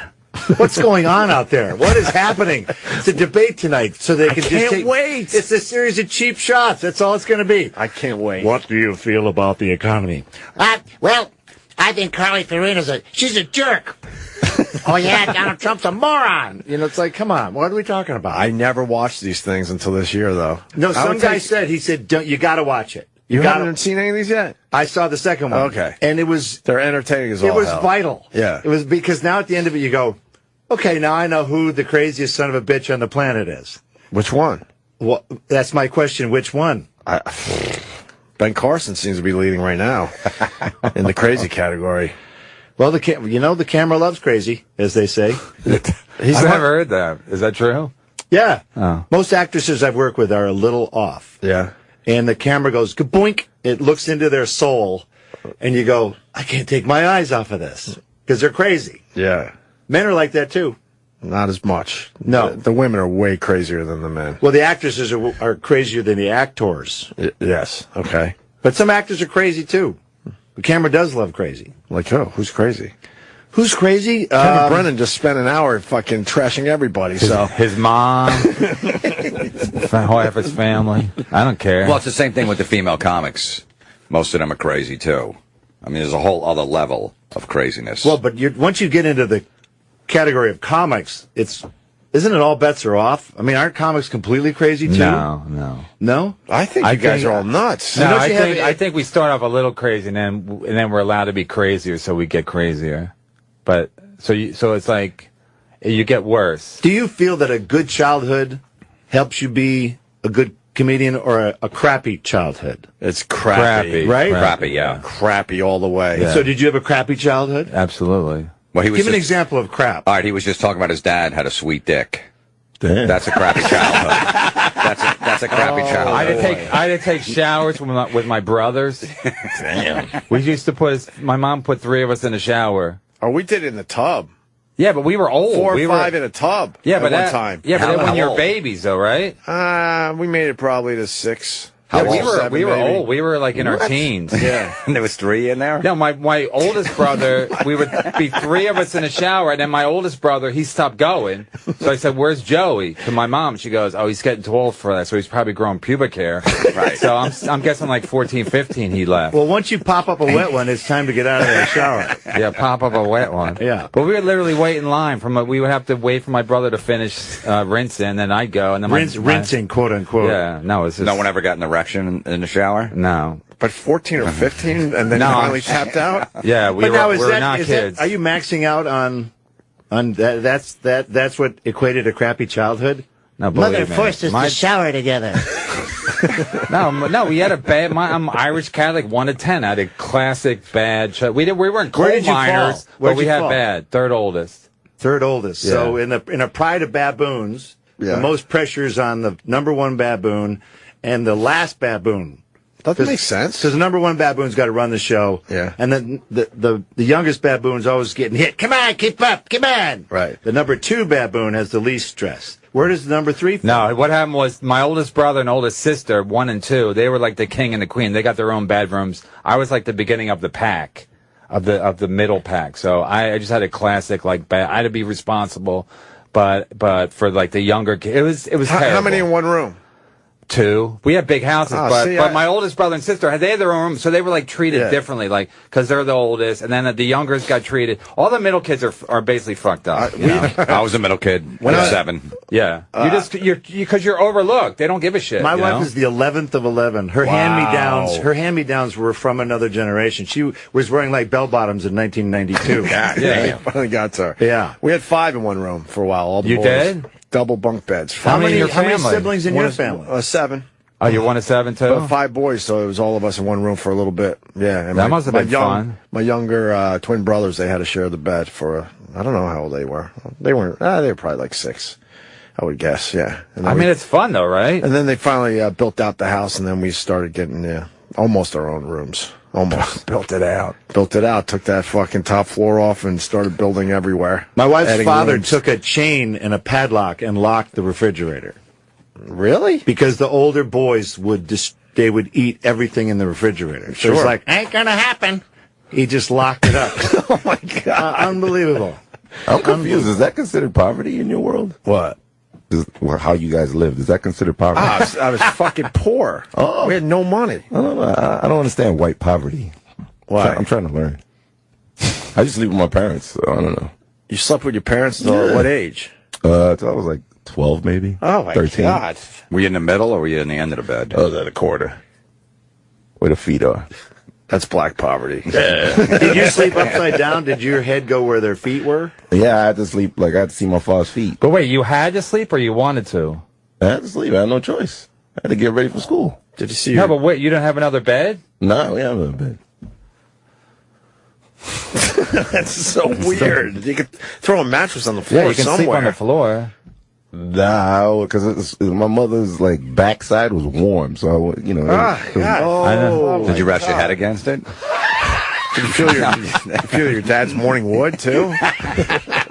Her backside was warm. Like I got a mental picture. They only fucked on Sunday. They never fucked like when I was in the bed. No, but you still get morning wood, and you got your 13-year-old fucking kid in the bed still. Wait, how you know they only had sex on Sunday? My father told me. He told you to get out? I never went in there when they were fucking because they had a weird smell. But I was I waited till like 9 p.m. Wait, so your father told you when you slept in the bed, he said keep it clear on Sunday? Yeah. Wow. Black poverty. That's black poverty. Now, where did you grow up? I brought Brooklyn. Brooklyn. Land of the Three Stooges, right? Flatbush. Yeah, and Whoo Kid does very well for himself. He travels the world now. Mm-hmm. You got to follow him on Instagram, Bruce, if you want to see. Why do you do Instagram? I can't copy those pictures. Huh? It pisses me off on Instagram. Why? Because it's so proprietary. These are my pictures. Copyright. Famous person. Shut up. Give me that. screen Everywhere grab. else I can copy those pictures. You get a screen grab of it. Yeah. Oh, that's right. That Good works. point. Screen grab that shit. And Getty Images, man, they got their dirty little hands all over everything. Yes. Bruce, the next session is a Getty Image session. Mm-hmm. I'm like, for what article? Yeah. Oh, it's just a session. Yeah. It's just an image session. Yeah. So then if someone goes, we need some photographs of Bruce Campbell from 2015. And then they go to Getty Image. Yep. And then if you don't copy those pictures like the next day from your little premiere, Sure. it'll have that watermark all over The it. big Getty Image. There's Whoo Kid's Instagram. There you go. I mean, I got all the Kardashians naked on my shit. Oh, geez Louise. What's going on? What do you mean you got there? him naked? You didn't get him naked. I got one of them with the titties out. I got one of them with the pussy out. I even got the mom's pussy. What? Have fun with that. I did. You got Kris Jenner's pussy? I love it. You seen it? Smell like I don't know, like cream of wheat. You ever had cream of wheat? Yes, that's a poor thing It's to the eat. best. I used to love cream of wheat. It smelled like it too. So talk to Bruce Campbell. You're a huge fan. You're freaking out in the hallway. Well, want to talk about Ash versus Evil Dead or what? Yeah, speaking of black people, the way I caught his movie was, I went to this obsolete spot called Blockbuster, and when you go into like the horror section, it's usually when you run out of movies to rent, you go to the horror section. Right. Oh, now wait a minute. Let me stop you right there. There are some people who go right to the horror section. No. That's not the last on their list. Well, Arnold Schwarzenegger ran the hood, the niggas out there. You know what I'm saying? So the niggas used to always get Arnold Schwarzenegger, because he had all the action movies and stuff. And there was always like 200 copies of that film. Jesus. So I ran into Evil Dead, and I just couldn't believe the shit that I saw, and it scared the fuck out of me. That was the idea. Scared the shit out of me. You talking about the very first Evil Dead? Super first one with the fucking demon, the exaggerated head It's chopping. 36 years old now. No. 1981. 79 is when we shot it. It took 2 years to finish the goddamn thing. What? Yeah, we shot it in 1979. We made one in the 70s, one in the 80s, Right. and one in the 90s. Oh, that's 1979. You guys started filming that? Yeah. Oh, my Why'd it God. take 2 years? Because we kept running out of money. It was exaggerated gore, head chopping, but it was extremely scary. And black people love scary I movies. couldn't sleep at night because of this fucking 42nd Street was awesome watching Evil Dead. Yeah? Don't go in there, motherfucker! Don't touch that door, motherfucker! And then when he's funny, I told you, motherfucker, don't go in there! Midnight and 42nd Street was awesome. Are you allowed to say that these days? Who kid knows it's true? You guys shut the fuck up in the movie theaters, please? Those are the best times. Well, what it is, Horror it's movies like and a commentary track with 200 people. No, it's okay if Doing it's their own. It's okay when it's a horror movie, but when it's just some basic who gives a fuck film, that's when maybe you could be a little quieter. Please. But you know what? We didn't mind it when they would trash talk because we knew what was coming. Yeah. We knew they were going to eat their words in about 3 seconds. Yeah. And then there'd be pandemonium. Did you really sit in the back and watch that? All the time. All the time. The reactions were great. A bunch of football players came in and watched a show, and they were sitting there being all tough and everything. And whenever there was a scare, they would punch each other. Like, you were a pussy. You got afraid. No, I didn't. You got afraid. So they were punching each other for the whole show. Another family at a New Orleans screening of Evil Dead Part 2, the guy was with his young children, which was a horrible mistake. And he'd bring him in with his wife, and they'd sit in the back row. And then they go, oh, shit, something horrible would happen, and they'd run out to the lobby. Yeah. And then I'd watch, and the dad would poke his eye in first. He'd poke his head in. Okay, kids, it's okay. Come on back in. They were going in and out and in and out the whole time. Another couple watched the original Evil Dead with a coat over their head. Yeah. And they watched it through a sleeve of the jacket. So they could watch only the parts that they wanted to see. And it was too horrible. They would close it off. And then the guy's hand would poke through again to open it up. It just went on for the whole movie.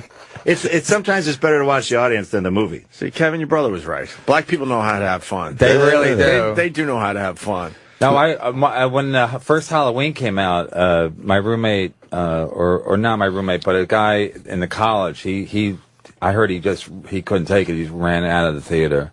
Well, and I thought, but it made me think I got to see this movie. But then I was like, what made him leave the theater? Well, like, but me too. I followed two guys. They ran out we had a scene called the eyeball flyball in Evil Dead 2, where I jump on a trap door, it squeezes a zombie's head, and the eyeball flies out and goes across the room and goes into a chick's mouth, and she swallows it. So that was the eyeball flyball. Two guys got up and they ran out of the theater. I went, I just want to see what they're talking about. So I followed them out. They were laughing so hard they were slapping each other on the back. They couldn't even get their breath back. Yeah. And I'm like, okay, that's awesome. That's working. That's what you want. Yeah. You want people to freak out at your movie. But did you know that it would be a cult classic though? Like we didn't even know if we were going to finish the thing. We got help by Stephen King. Oh wow! Along the way we got a couple of lucky breaks. Stephen King saw it in Cannes at the festival there, and he called it the most ferociously original horror film of the year. And we're like, hey, that's not a bad quote. And we got a hold of him, and we asked him if we could use it. And he said, yeah, but you got to say of 1983. You can't just say of the year, because then it'll be a perennial plug. So that helped a lot, because then all the reviewers went, hey, we like this movie too. I mean, we got jumped savage. on Stephen King's back. They did. Because, hey, in the early 80s, Stephen King was Stephen King. He helped us on Evil Dead 2. Right. We're trying to get money for Evil Dead 2. We couldn't get it. We were doing pre-production down in North Carolina somewhere. And someone we were trying to hire on the movie, we told her, like she was an AD, we can't hire you because we don't have any money. She goes back to work on Maximum Overdrive with Dino De Laurentiis, Stephen King's thing. Well, he goes, hey, what are you doing? I'm trying to work on Evil Dead 2, but they don't have any money. Stephen King goes, hey, Dino, you should finance Evil Dead 2. We had a deal in 15 minutes. Wow. Dino's one of these old school guys. He goes, You go into his office, a desk, it's a block big with lions' heads. He was big on lions everywhere. So he'd go, how much did Evil Dead make overseas? Because that was his bag. We were like, a lot. Okay. And we'd slap his hands, and the deal was done. Wow. Schwarzenegger got in trouble with him. He walked into that office and he goes, why does such a small man have such a large desk? Dino goes, he's a Nazi. Get the Nazi out of my office. I'm Austrian. He's a Nazi. So that delayed the project for about 6 months. Nah. Yeah, because Schwarzenegger made fun of his size. That was Schwarzenegger. He's a bit of a joker, that guy. He was all right in here. He was all right. We finally got him on the show. He was all right. I got a question though. Why did y'all go from horror to comedy like that, and then it became even more popular? Well, on Army of Darkness. I don't know. I'm not a big fan of like torture porn, where you put a guy's dick in a vice and poke it with a stick for half an hour. Yeah. It's kind of lazy filmmaking. Yeah. We didn't want to make the same movie again. We made Evil Dead. Made some money. We thought, let's make a completely different movie called Crime Wave. It was written by the Coen brothers. It'll be action, romance, comedy. There was no blood in it. That thing never released. Wow. I mean, this thing died. It died on the operating table. So we were like, shit, Ash died in Evil Dead. What if he didn't die? So then we brought that back. The guy who co-wrote Evil Dead 2, his name's Scott Spiegel. He knew everything about the Three Stooges. We talked to Larry Fine at the old actors' home. Oh, no kidding. We had to do the time difference between Michigan and Los Angeles. We're like, oh, okay, Los Angeles, 3 hours different. That's it. So we called him at 10:30 in the morning. We figured he's up, had his crap, he's had his prunes, whatever he's had, and then he's around, and he took calls directly in the old actors' home. Wow. So we would talk to Larry, and so it was a big influence with Scott. Was he still there? Was he still with it when you called him? Well, he had a stroke, so he sort of talked like that. But he sounded like Larry. Oh, sure, you had to get hurt a little bit, but the pain goes away on payday. So he had the quotes, he had it all. He was Larry. And you could tell he sounded just like Larry, only slowed down a little bit. Wow. He's a middle child, right, Larry? I don't know. Larry's fine. I would assume so. He was the non-Howard. The Howard brothers, Mo Howard, Jerry Howard, or Curly, and Chimp Howard. Larry was the only one who was not a brother. I got to take this call. I don't want to lose him. Russ in Iowa, go ahead. We got Bruce Campbell in the studio. Yeah, I went to watch a double feature of Evil Dead and Evil Dead 2, The Army of Darkness. I got kicked out of Evil Dead because I was laughing my ass off. It serves you right. That was a drama. Were you on acid? It says you were on acid. I might have taken some. I believe I did, but I watched it again just to make sure. I love that movie. Now, you know, the first one, sir, is not meant to be hardy har funny. Well, that's why I asked about the acid. I think the acid made it a funny movie. Think, tipped it over the edge. Yes. Well, again, I watched it again, and it's still hilarious because who fights with their hands in a damn horror movie? That thing was hilarious. You're talking about Evil Dead 2. You're talking about Evil Dead 2. Evil Dead 1 was a failed melodrama. We can't bury Shelley. She's a friend of ours. Did Larry Fine think it was hilarious, Evil Dead? Yeah. Wait, you didn't fight your hand in Evil Dead? I did in part 2. He's saying part 2. Part 2. Well, then I have to amend my story. It was Evil Dead 2. Thank you, sir. I'm glad now we I look cleared like that an up. idiot. Thank you for your input on that. You should go home and take some acid. I think so. Know where I know Bruce Campbell from lately because I got 2 young kids. Cloudy with a Chance of Meatballs. You were the mayor in that damn Nice. thing. And I've seen that movie probably 200 to 300 times. Thank you very much, Bruce Campbell. Hey, you know why actors do animation? Cloudy with a Chance of Meatball. It's actually a really. I thought it was going to be one of these dumb throwaway. It was pretty well movies. done. It was pretty well done. I didn't mind seeing it the first 20 or 30 times. I think there's a 2 and a 3 too, right? There's a 2. I think just a 2. Okay. Yeah, but actors do animation because kids will watch it over and over again. and so your residuals just. You get like $12 for the rest of your life doing any crappy animation. Just over and over again. Yep, because kids will just go, Hey, watch it again. Yeah. just like adults. Adults do that now too. Yes, Justin, raising your hand over there. I have an Ash versus Evil Dead question. Sure. So why'd you do a TV show? How come they didn't make another movie?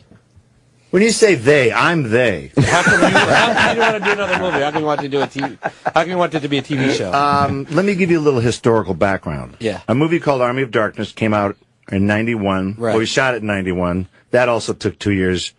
When it came out, it died 1,000 deaths. The third one did? Third. It cost $13 million. It made $13 million. I'm not an accountant, but even in Hollywood practices, that's a losing venture. Good. Right. You got to make 3 times your budget to break even, traditionally.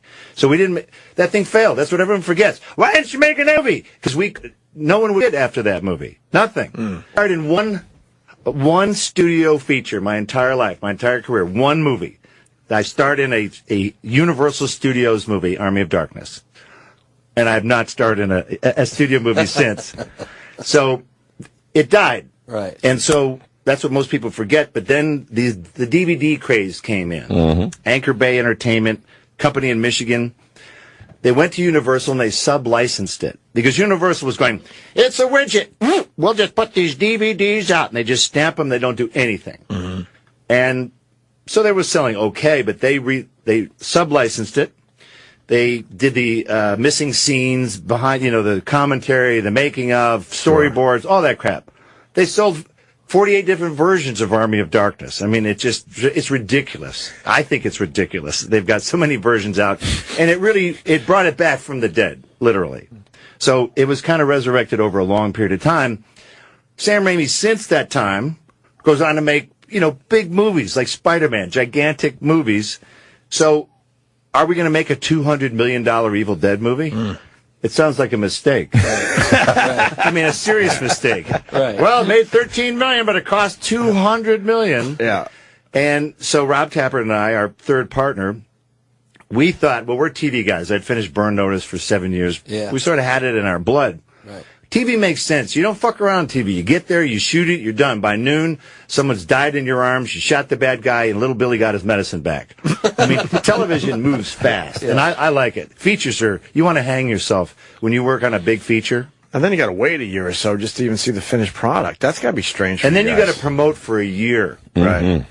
We're gonna handcuff you to this private jet, and you're just going everywhere. It's a private jet, though. Yeah.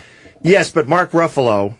Well, that's black. that's our world. That's hot. Dear Mark Ruffalo, I like Mark Ruffalo because he tweets about saving the world. Yeah.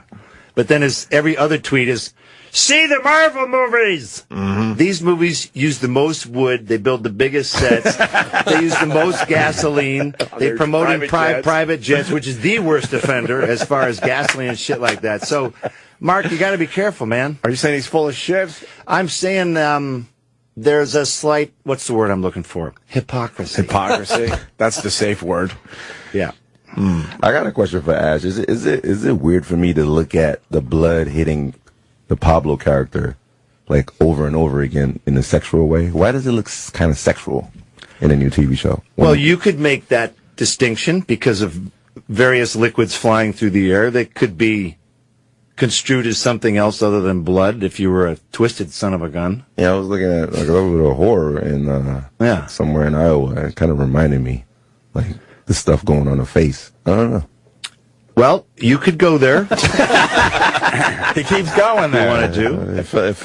The connection was real. He's your biggest fan too. I appreciate any reason why people watch these movies. I don't really care why you watch them. Did you master insanity, like doing all these films? Like you look like you're doing very well. Are you crazy, like in real life? You kind of mastered it. Like you know look what? Like you're a crazy motherfucker. No, I show up on time. Okay. I know my lines, most of them. I'm talking about your acting skills, the way you mastered like going crazy when it's like. Oh, we're going crazy. We have a director named Sam Raimi. He drives you crazy. So he's really just capturing the crazy that he's forcing you into.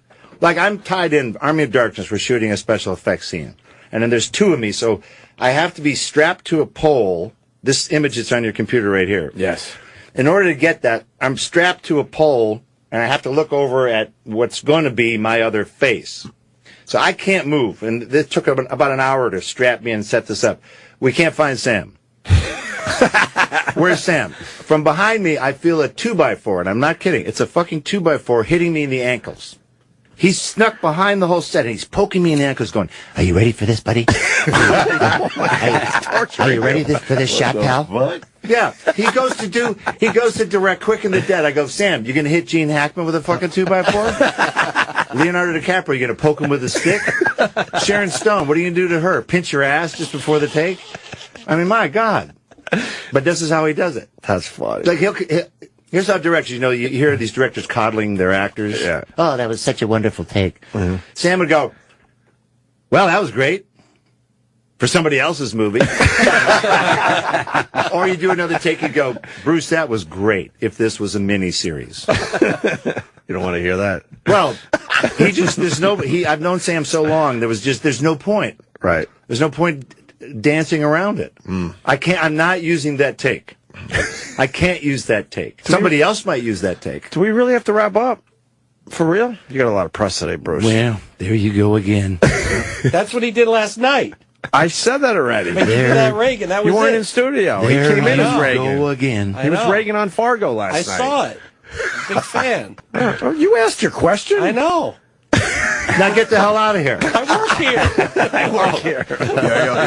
You have to go. I work here. Before he leaves, weed was the reason why the demon came back. This guy fucking got high. I live in Oregon. Holy shit. How is Oregon? It sounds like an amazing place to live. I know a little something about that. I got my first medical card. Yeah. Because doing movies, I've actually fucked myself up good enough. I can bullshit my way through medical card. Marijuana. Yep. Planted my plants on my property. Sheriff's helicopter comes over. See the big star on the helicopter. Hovers over my grow operation. They probably check the paperwork. Right. I got a laminated thing down by the grow op. This thing banks and goes away. I never saw it, nothing else. I'm like, God bless Oregon. And then they went full legal. They just went 21 legal. How many states are we up to now? 3. Colorado, Washington, and Oregon. It's going to be California, can you believe it? Those dumb shits. All they have to do is search and replace. Right. Take Colorado in the great state of California and just search and replace. Just do it. Because what Colorado did is they said, it's beer. It's not in your car.